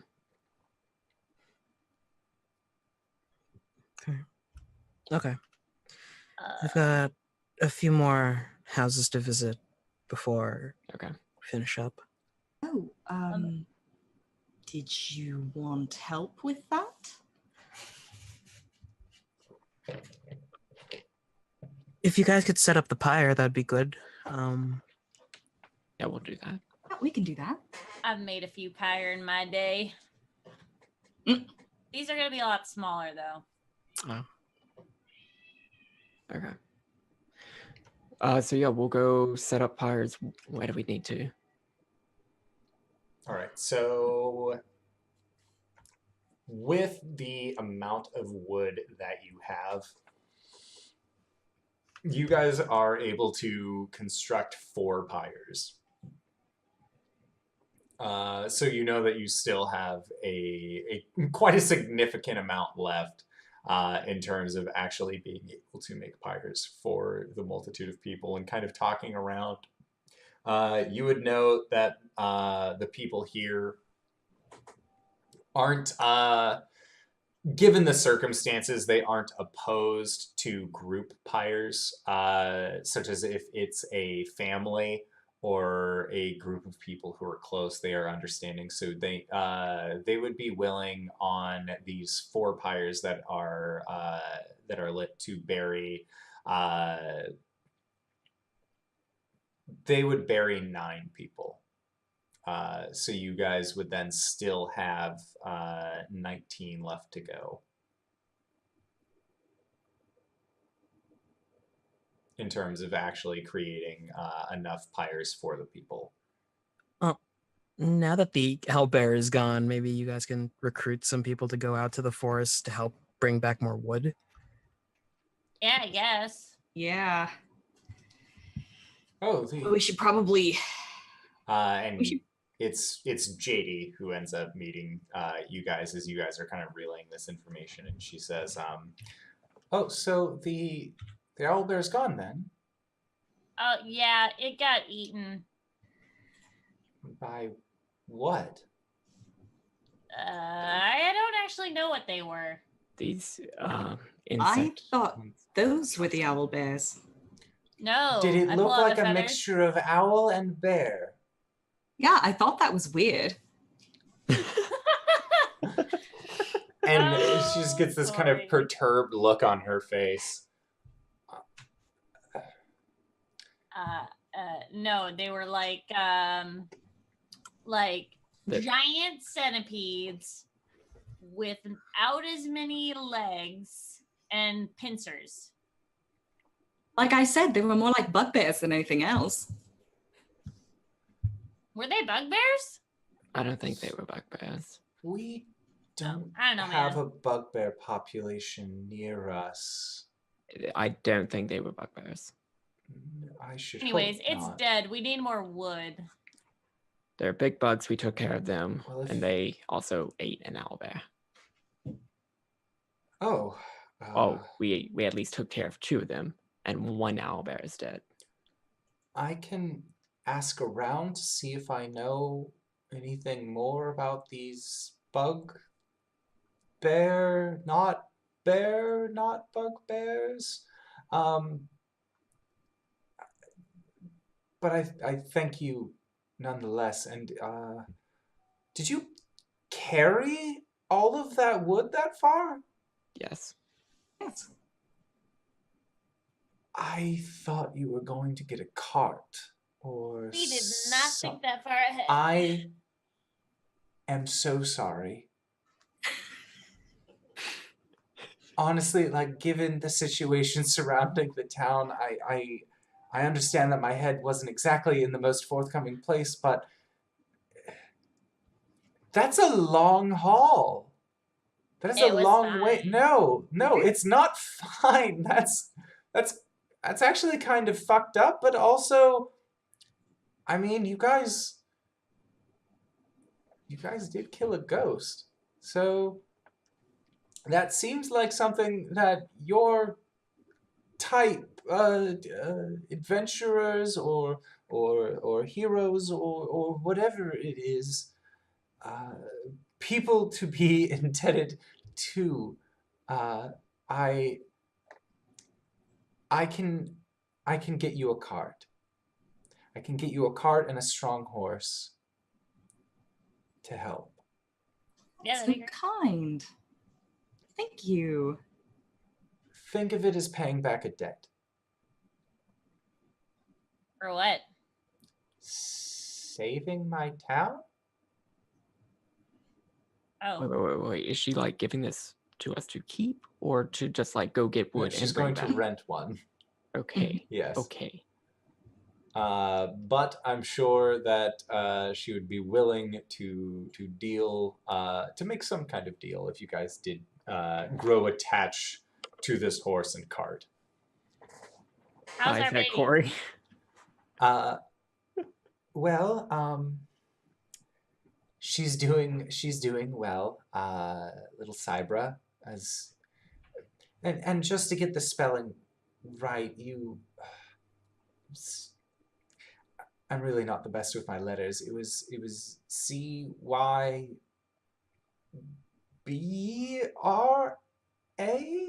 Yeah, it's in giant. It's kind of, you know.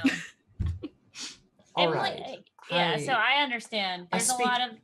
I speak Dwarven, so there was a little bit of crossover, so I was able to kind of get the gist of it. But one of my friends is a leather worker and also needed a little bit of needed to do something with their time to kind of get their mind off of it. So I hope you don't mind, but I made them a collar. And she holds up this leather strap that you can see that there is a tiny little disc on it that has in Dwarven lettering, which also the same alphabet that Giant uses. Who would have thought? But it says Cybra.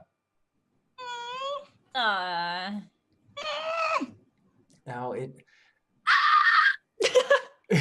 Just all the player squeals, all of them. I understand that she is going to be bigger, so I went ahead and, well, my friend did need a good means of actually being able to get out of her headspace. So we have 3 collars.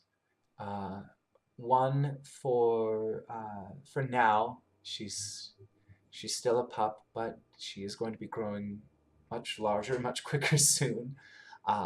So that's when you will have the second collar to really help her into that, so that way it's not as tight, doesn't choke as much. And then the third for when she's grown to her full height.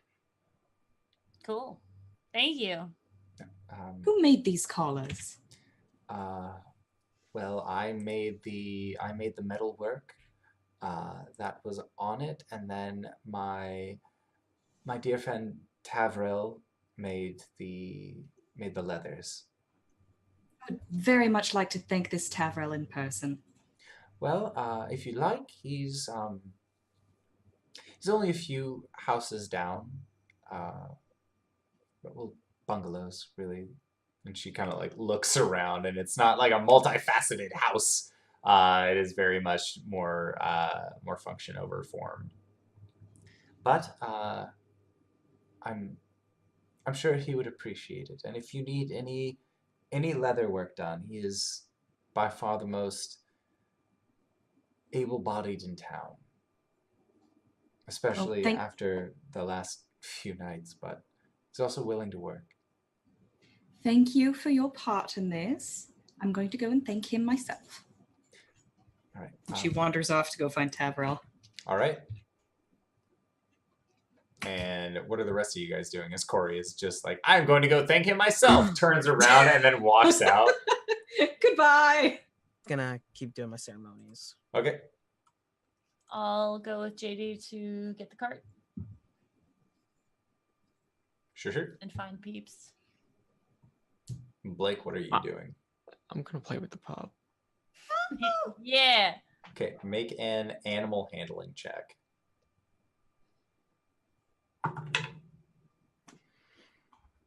Uh, 13.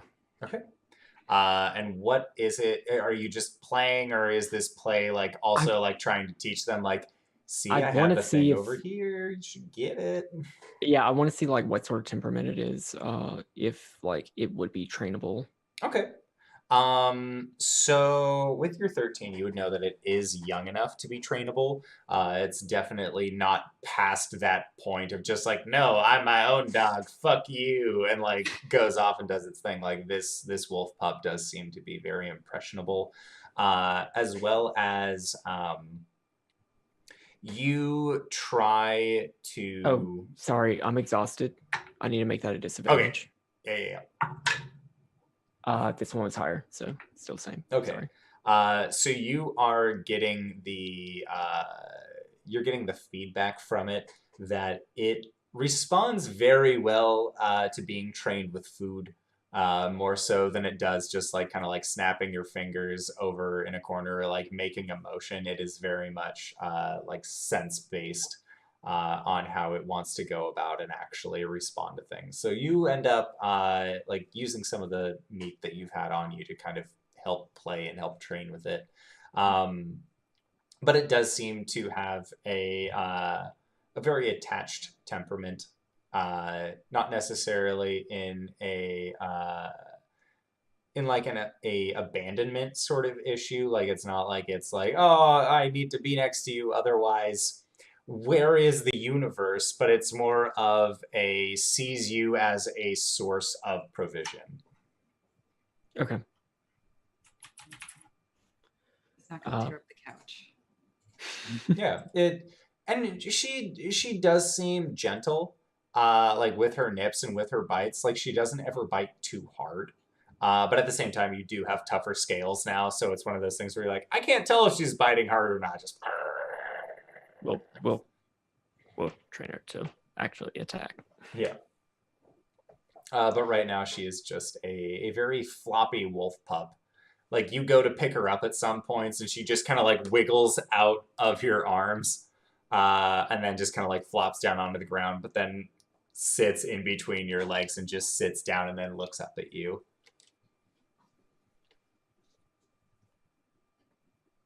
No, do something. God. All right. And so, Gwen, you have no issue picking up a cart with JD. And they are, you see that the cart owner is like the owner of the stables is an older man who's trying to give orders out to people. But not necessarily orders, but more of a just like, go over there and make sure that they're fed. You go, and like he's commanding them like somebody who would be considered their equal, and they still show a lot of respect towards this cart owner. If anything, they show more respect for him now, as kind of JD lets you know that the owner of the stables actually used to be a younger person before the events that lasted over the days prior. But because he survived the horrifying visage of the ghost, it seems like the people who work under him are much more appreciative of his efforts. And JD ends up going and asks if there are any carts that are either for sale or for rent, and if so, how much. And the cart owner says, well, if you're looking to rent a cart, we can probably do, how long are you looking to rent it for? And JD looks over at you, just, well, how long are we looking to rent it for? You know what? How much is it a cart and a horse? Just to buy. Well, the cart owner struck a pretty reasonable deal. He said that he would be willing to separate with the cart and the horse for 25 gold pieces. Why did you laugh when you said that? I was looking at Cyberwolf's face. It was very hard not to. Oh. Yeah, no, I'll just take one of those. And JD just kind of nods and hands him some No, money. no. Look, I'm really uncomfortable with people paying for things. Like, really uncomfortable with people paying for things. I literally have not spent any money except for on booze in the last like 3 weeks, I think. So I'm good to, and I would like to pay for this if that's okay. And JD just sort of nods in acknowledgement. Cool, thanks. No problem. And when you are escorted to the horse and carriage, you see a very familiar horse, as you recognize Old Bess, Parnell's old horse. Oh, did we like her? I thought wasn't she a donkey or something? Oh, she was like half gray, and then her back half was spotted. Oh, okay. Yeah, it was just a horse. Yeah. Sup, Bess? All right, you're ours now. Cool. All right. I'm gonna like climb up onto the seat. If she's attached or not. She's not currently attached. I don't know how this works, so I'm just gonna be like, all right, forward ho.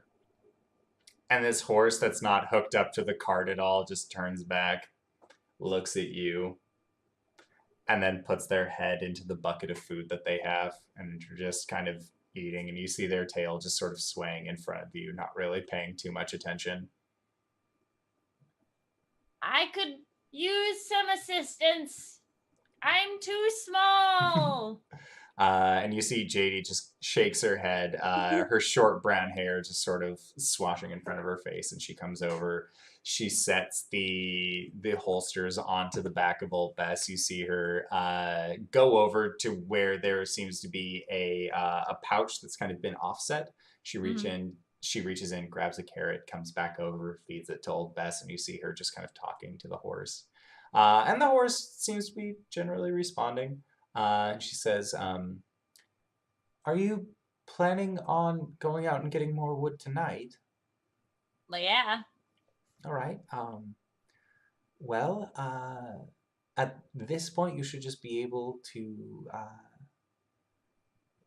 said her name was Old Bess? Old Bess. O-L apostrophe. All right. Well, you should just be able to tell Old Bess to go, and she seems like she responds well to carrots, so if you have any kind of carrots, you should be able to really direct her where she needs to go. I do not have carrots. She points to the bag of carrots that are just hanging on the wall.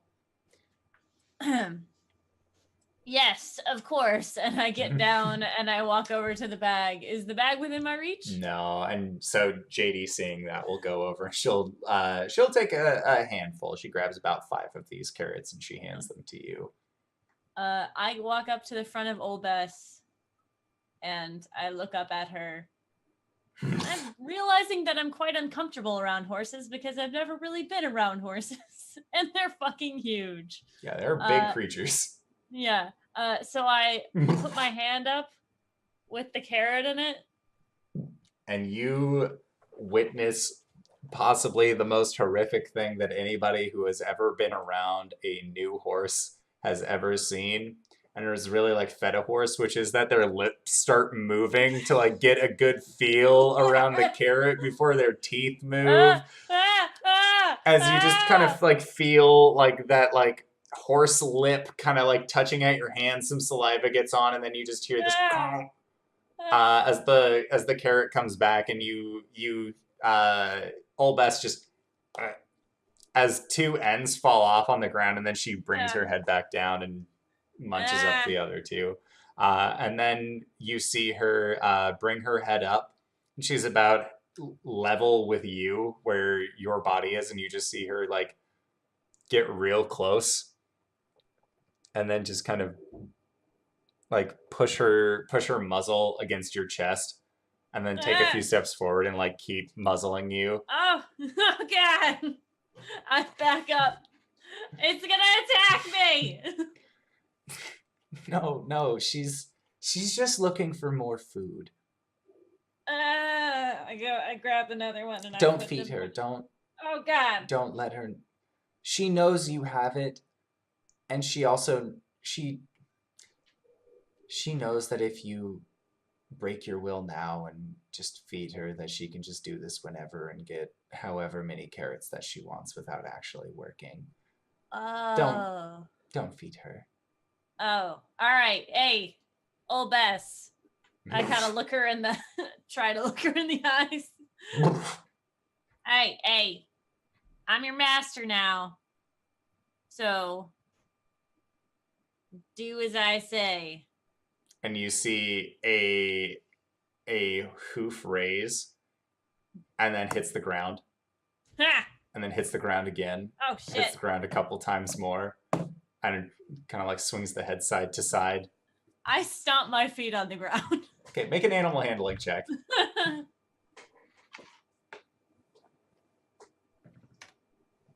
4. Okay.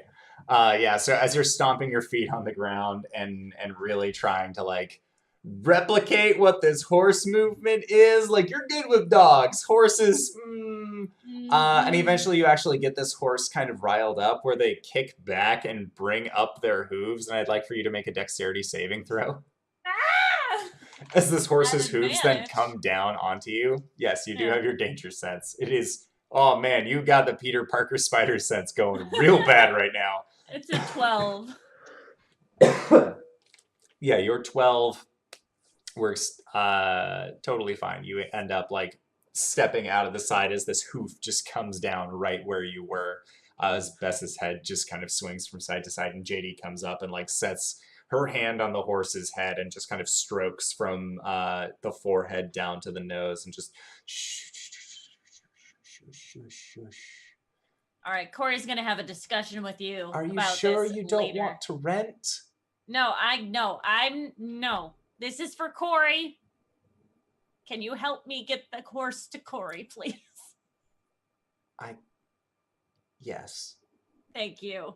All right. I'm gonna go sit in the back. And you hear her, she seems to just kind of be like speaking gentle sounding words, and you can pick up a few words, more like syllables, as it seems like she's like trying to calm this horse down in Dwarvish, as that just seems to be her natural response to that. But then you guys eventually calm down Old Bess, hop on the cart, and begin making your way to the forge. So, Cori, what are you doing currently? You said that you wanted to go and meet Tavrel, the leather worker? Yes, real quick. Okay, so yeah, you go and you see that on the outside of this bungalow are several racks that all have various animal skins that are just out to dry. And you go and you end up like knocking on the front flap area to where this leather worker is, and you end up seeing a redheaded human that has his hair kind of pulled back out of his eyes, and he just looks at you and says, "Can I help you?" Hello. I just wanted to say thank you. Recently you had made some dog collars.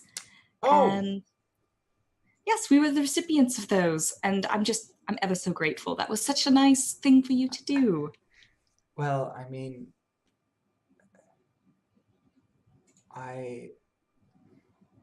JD really, she asked me to, so I figured that it must be important. Oh. Do I get the idea that he likes JD? Make an insight check. Okay. 19. Matchmaker, make me a match. Matchmaker. Yeah, you get the feeling like this guy kind of has the feels. Oh, I see. Well then, here, I wanted to give you this, and she's gonna like press like a bag of coin into his hand. And I won't take no for an answer. You must take it. Use that to get some flowers for that JD. And you see him blush, his cheeks become as red as his hair is. And he says, well, I just, I wouldn't need to buy flowers. The best flowers are ones that you pick yourself, but that's besides the point. I don't know why you would think I would want to do you think that she would like them? Oh, it's all over your face. You're practically in spring formation. I don't know what that means. Never mind. Just, you should talk to her.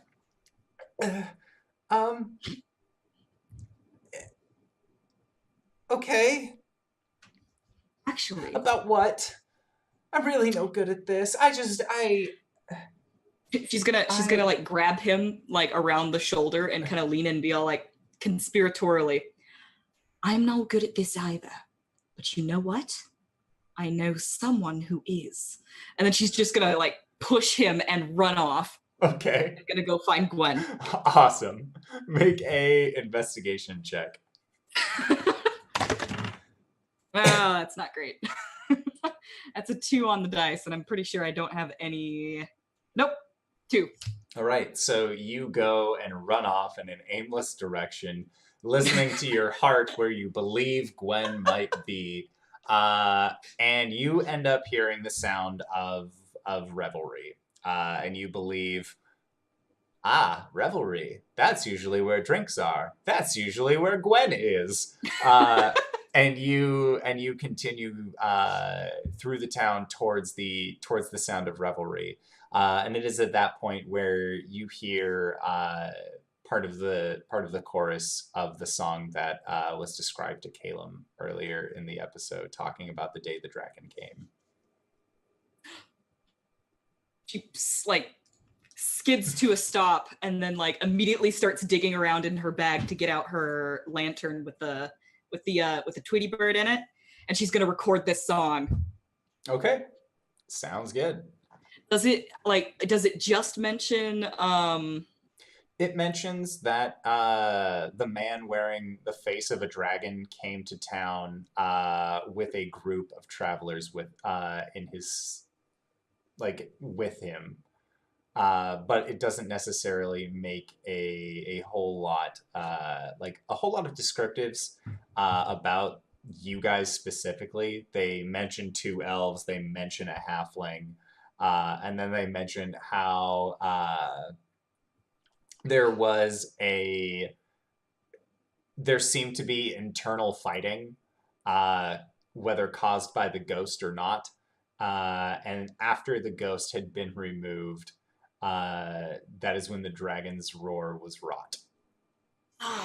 It's not about Caelum. At least not in a good way. She records it anyway. Okay. Sounds good. So you are busy recording your song. Caelum, you are currently going around still doing your ceremony spells. And at this point, you have covered about 11 of the overall affected groups. You've been at this for a long time. And it seems like the feeling that these people had has definitely increased in more of the acceptance stages, where no longer are you being met with animosity for a lack of help, but you are being thanked for the help that you were able to provide. Yeah. And it's after the 11th one that you walk out and you see that Cori is just happily standing in a town square holding up this lantern that has a mechanical bird in it as the song of the day the dragon came continues to play from the stage. The bird's just got its head like cocked to the side listening. Its mouth is just open. There's no sound coming from it, but it is open. Yeah. It's a very small smile on Caelum, and he thinks about talking to Coriander for a second, and then like looks at the long row of houses to like his left, and he goes, "Maybe later." Okay. Turns and starts walking. All right. And then Gwen, that is Cori. By the time that the song is finished, enough for you to actually close on your recording, Gwen. That is around the time that you, Old Bess, and JD come riding through the town square on your way to return to JD's place. Were we going to the leather shop? Yes, you were originally planning on going to the leather shop because that is where you had last heard Cori being. But you see her just standing in the middle of the town, just infatuated by this song. I'm going to go on the front of the cart where you would sit, and I'm going to stand up. And I'm going to say, Cori! Gwen! I got you a present! I face step to her. Poof! Shit! No! You only Stop have it! face step once per long rest? Shut Once up. per short rest. Once per short rest. Okay. Did we technically have a short rest Yes, yet? you guys would have had a short rest then. Poof! Yeah, so you were fine. Jesus. Okay. Leaves everywhere. In Gwen's mouth. Ugh. Gwen! Gwen! Yes. I need your help. You, what? With what? Remember when you said that you would be like a hitman or something? JD look just at JD. looks at you. I'm going to Looks at squat down Gwen. to you and be like, I need you to help with hitting on someone. oh. The realization hits JD and she just No, okay, no. Okay, but first, I got you a horse. Oh! It's Old Bess. Yeah. Hello, Old Bess. she She's kind of just like gonna butts your hand with her nose. yeah, she'll get up in there and just like rub that nose. Yeah, she's just like smelling your hand. She's just looking for food at this point. Good time to smell like leaves. Yeah. You need me to hit on someone, or you want to hit on someone? No, I need you to help hit on. And then like she looks over at JD and then like grabs Gwen, pulls her in closer. I need you to help hit on someone. Okay, all right. JD, do you mind escorting Old Bess back to somewhere? I'll take her back to my shop or the stables. You guys said that you were planning on heading out later this evening, so I'll do stable. I'll do my shop. Right. Okay. I really appreciate that. Yeah, I don't know as much as you don't know, so there's a Fine. lot that I don't know right now, so I'm just sort of hoping that we're on the same. You know what? I'll see you at the shop. And she just I hopped all down. right, they're there, and like she like leans down and like pats Old Bess on the neck twice, and Old Bess just seems to kick off and start going. Cori, you didn't promise like my accompaniment for anyone, did you? No. Oh, good. Okay. Like just grabs Gwen and starts running. Jeez, that. And since your walking speed is like 5 feet shorter than mine, that I'm totally dragging you the whole way there. Cori, is it that important? Jesus. Yes, it's true love. What? I don't understand what you're talking about. I'm gonna drag her to the leather worker. All right. And you see that Tavrel is currently just working on what looks to be a large fur. He seems to be kind of like carving and tanning the inside of this large fur. Mm-hmm. Is he Yeah, outside? he's outside. Okay, I vault over the fur and I point Gwen at him like a weapon. He like hands goes up. You see him like drop his tanner's knife. This one right here, Gwen. I gotta lean back to Cori. He's not my type. It's not for you. Oh, I'm sorry. I'm confused at what's happening. I'm Gwen. Hi. I'm also confused at what's happening. Tavrel, it's nice to meet you. Did you make the collar? Yes. A+ work, dude. Well, thank you. Mm-hmm. And the entire time you're just like kind of like held along. At arm's length in Cori's hands. So you want me to hit on him? No, Oh. you need to help him hit. Ooh. You know what? I Look. don't. It's okay. It's okay. Everyone has problems. She'll be your hitman. Nope, Cori. That means Just looks something completely confused different. at you, Cori. It's wingman. But that doesn't make any sense. Hitman is someone who kills people. Oh. That doesn't make sense either. I didn't write common, okay? All right. So, who is the lovely lady who is going to win your affection? It's JD. And you see like his cheeks just instantly flush red again as Cori says that. It's like, no, no. Am I close enough within hand's reach of him? Yes. I give him a gentle slap on the cheek. Confidence Just, is ow! the main thing. You need to be confident in your love. There's only one thing that I'm confident at, and that's my leatherworking. And that's why whenever she asks for me to make anything for her, I always make sure to go the extra mile. I don't know how to talk to people. I know how to carve leather.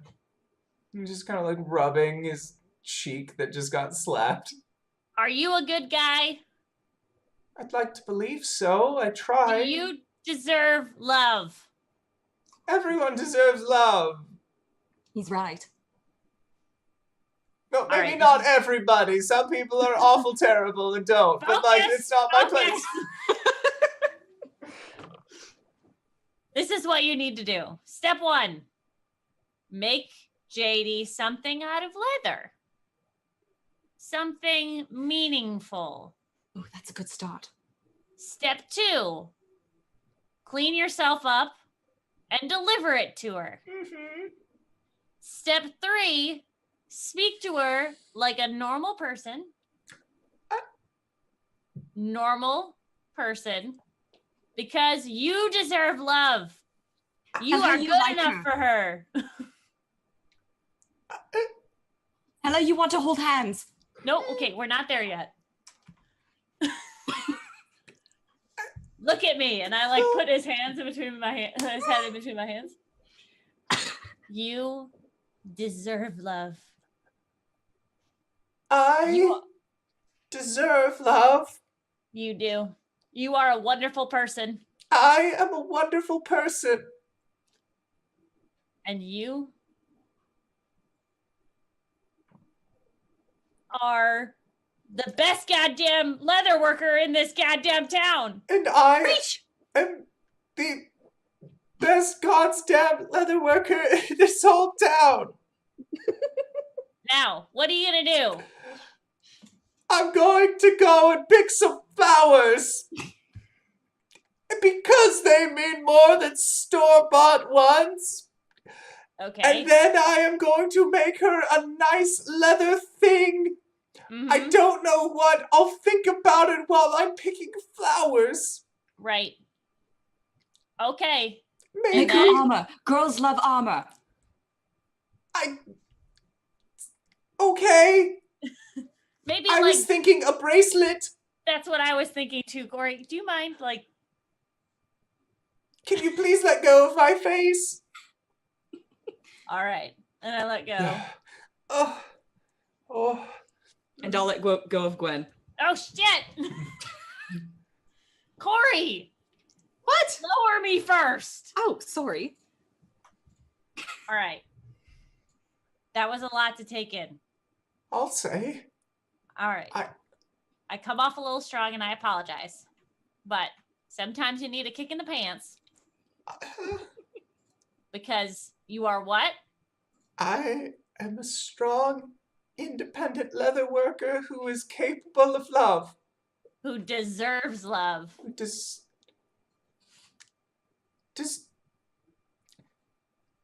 deserves love. All right, buddy. I believe in you. And I come up and I hug his legs. And he just kind of like stands there. Like, I'll come behind him and hug his arms. I am going to go and pick my flowers now. All right, buddy. Good talk. Yeah. Pat, pat. And you see him just like go over and he pulls the sheet to his bungalow closed, and then you just see him walking out of just walking away from you guys down the road. I think we did good work.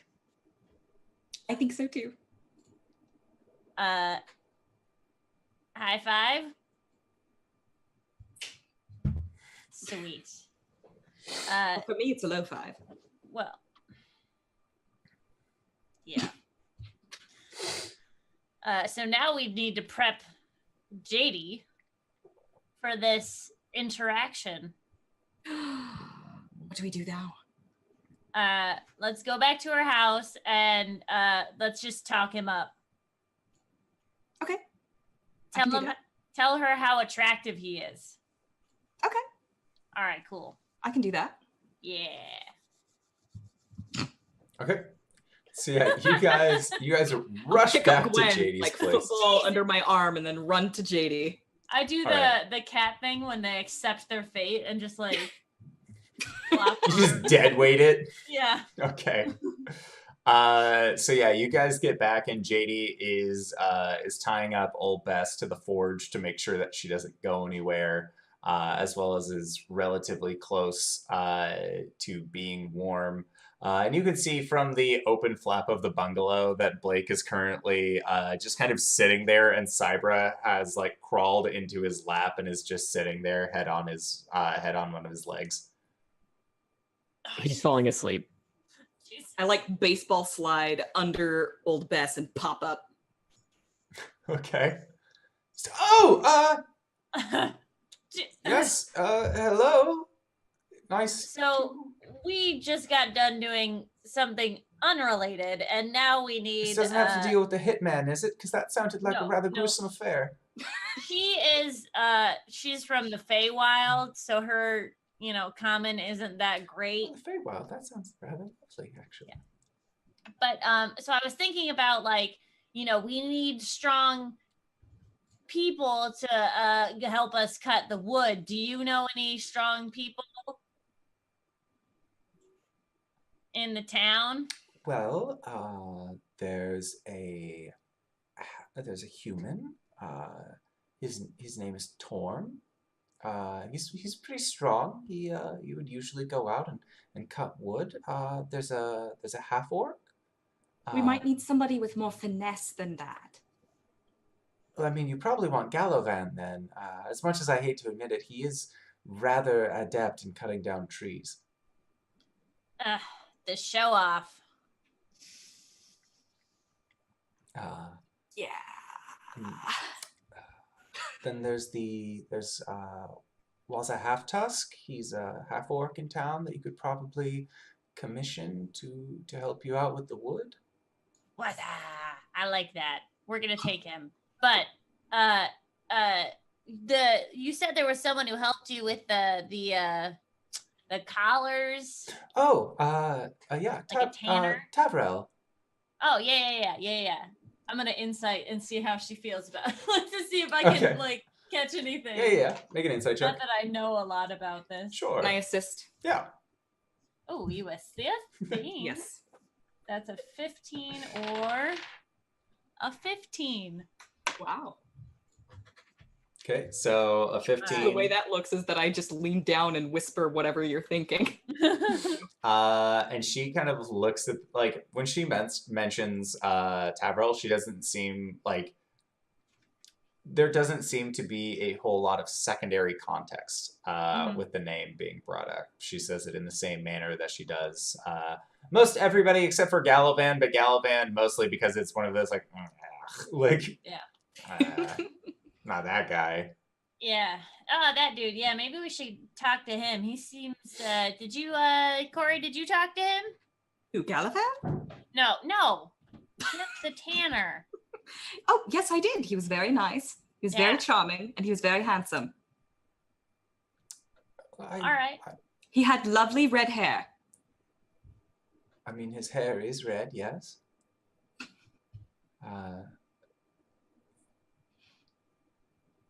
Yeah, anyway, so, like, he might be a good choice for us. He might be busy tonight, though. I mean, he's very important in this town, right? Well, I should certainly hope so now more than ever. He's really the only leather worker we have left. Right. Well, that's kind of sad. You know, He's so busy, in fact, I think that he would only be willing to help someone that he thinks is very special. oh yeah. Mm-hmm. That makes a lot of sense. So, anyways, you know, on a different note, are you seeing anyone?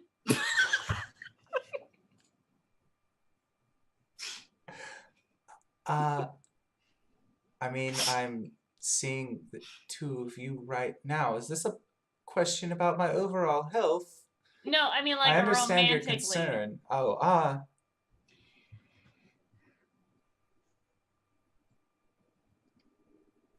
mean, I haven't really even thought much about romance in years. To be fair, I just get kind of wrapped up in my work. Why is that? Why haven't you thought about romance in years? It's distracting. It is that some people are romantics, like Cori here, really falling in love all the time. I'm more of the hit it and quit it variety, but I think that it's important to find someone that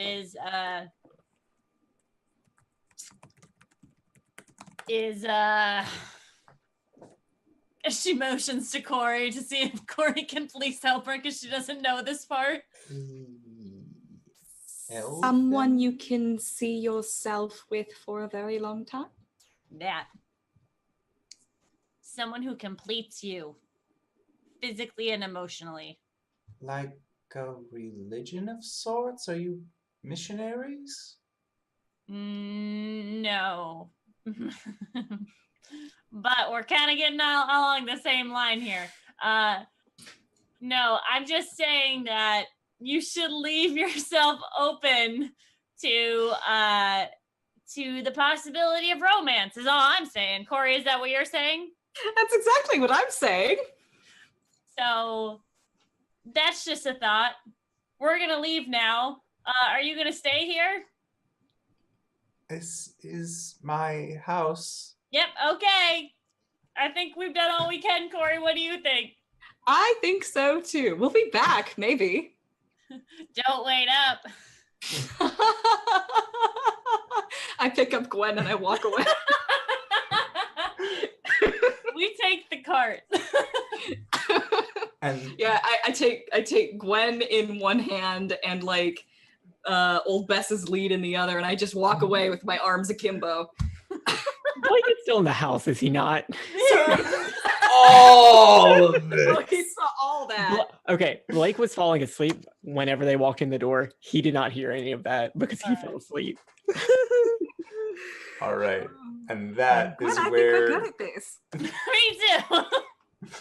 and that is where we are going to call it for tonight's session. So I wanted to say thank you to everybody who has stuck with us through this, whatever this is. I fucking love Downtime. Welcome to Downtime. For now. I wanted to say thank you again. Thank you to everybody who has stuck with us so far. Thank you to all you audiocast listeners, because holy nine hells, you people are ridiculous. Thank you so much for listening to us ramble and try and play matchmaker with strangers in town as best we can. Just hooking up traumatized strangers. Everything's fine. It's fine. What's the best? Look, now Kindle the light. more than ever, people Kindle need the to light. find each other in a time of darkness. So, again, thank you to all of you audiocast listeners. Thank you to all of you people who have come out on Twitch. Thank you to everybody who donated during Extra Life. And I also wanted to say special thank you to these players. So, RJ, what do you do? Where can we find you? Hey everybody, I am RJ here on the stream. You can find me at RJustice282 on Twitch and Twitter, and on the Tuesday game as the Liar Liar Pants on Fire boy Hubris. Oh, that look doesn't bode well. He's And fine. yeah. Alrighty. And LB, where can we find you? What do you do? You can find me here Mondays and Tuesdays, and sometimes all day Saturday. All day. I have a new Twitter handle. It is now LBHackEmUp, so I'm easier to find because my other one didn't make a lot of sense. And you can find me here tomorrow night playing the emotionally scarred and pissed off ghost. Yes. And then Cyberwolf, where can we find you? What do you do? You can find me on Twitter at Cyberwolf. Where is it? There it is. Yeah, right there. At Cyberwolf1201, where I tweet shitposts and what I'm doing throughout the week, including whenever I stream on my own channel. I am a variety streamer and I play video games badly and talk about the lore because, you know, it's cool. I also have a YouTube channel that you can find there where all the VODs from there go up. Any premieres or offline stuff that I do, I'll put there, including the drunk podcast that Kyle with an N and I do. Let's talk about it. For other RPG content, you can find me on Saturdays on Per Restarter's channel, where I play Isabel the Half-Elf Celestial Warlock, also Pact of the Dragon Daddy, and obviously here. And then I don't make appearances on Open for Adventure, but sometimes I do quite literally host them from my own apartment whenever internet issues arise in our area. But I also help with them behind the scenes more than that. So check them out because they're doing some really cool stuff. Yeah. All right. And then Danae, where can we find you? What do you do? I am Danae Keener. You can find me at DanaeKeener.com. I do D&D related drawings and commissions. And if you want to get a commission before Christmas, you better get to me quick because those are going to fill up fast before I wind up going away for my own Christmas celebrations. So there is that at DanaeKeener.com. Yes. And if you're looking for more content from us at theindoradventurer.com, or not .com, that'd be weird, at twitch.tv/theindoradventurer, then you can find us on YouTube. You can find us, again, here on Twitch, or you can go check out the audio cast on anchor.fm/indoor/adventurers. Not adventurers, adventures. We are also hosting a giveaway right now where you can win a bunch of cool stuff. You can get some D&D books, you can get some dice, you can even get this little mimic dice pouch. He's so happy to eat dice. But that is going to be it for us. So what we are going to be doing now is that we're going to be going and taking a 5 to 10 minute break and then having an after show. And if you want to check out what that after show is, that is going to be supported on Patreon. So you end up being one of our patrons, you can hang out with us and talk about stuff, ask us questions, and we'll do our best to answer. So we will see you guys soon if you are one of the patron people, but otherwise we'll see you tomorrow. Well, most of us will, otherwise next week. All right, everybody. And also myself, Danae, and RJustice are all going to be at PAX Unplugged. So if you see us at PAX Unplugged in about a little over 2 weeks, What? come say hi. Please come say hi. We can take pictures. It'll be fun, and we'll make stupid faces. Or I know I want to do some karaoke after some stuff. So Wait, don't hear it that way. we'll figure it out. All right, everybody. We will see you soon.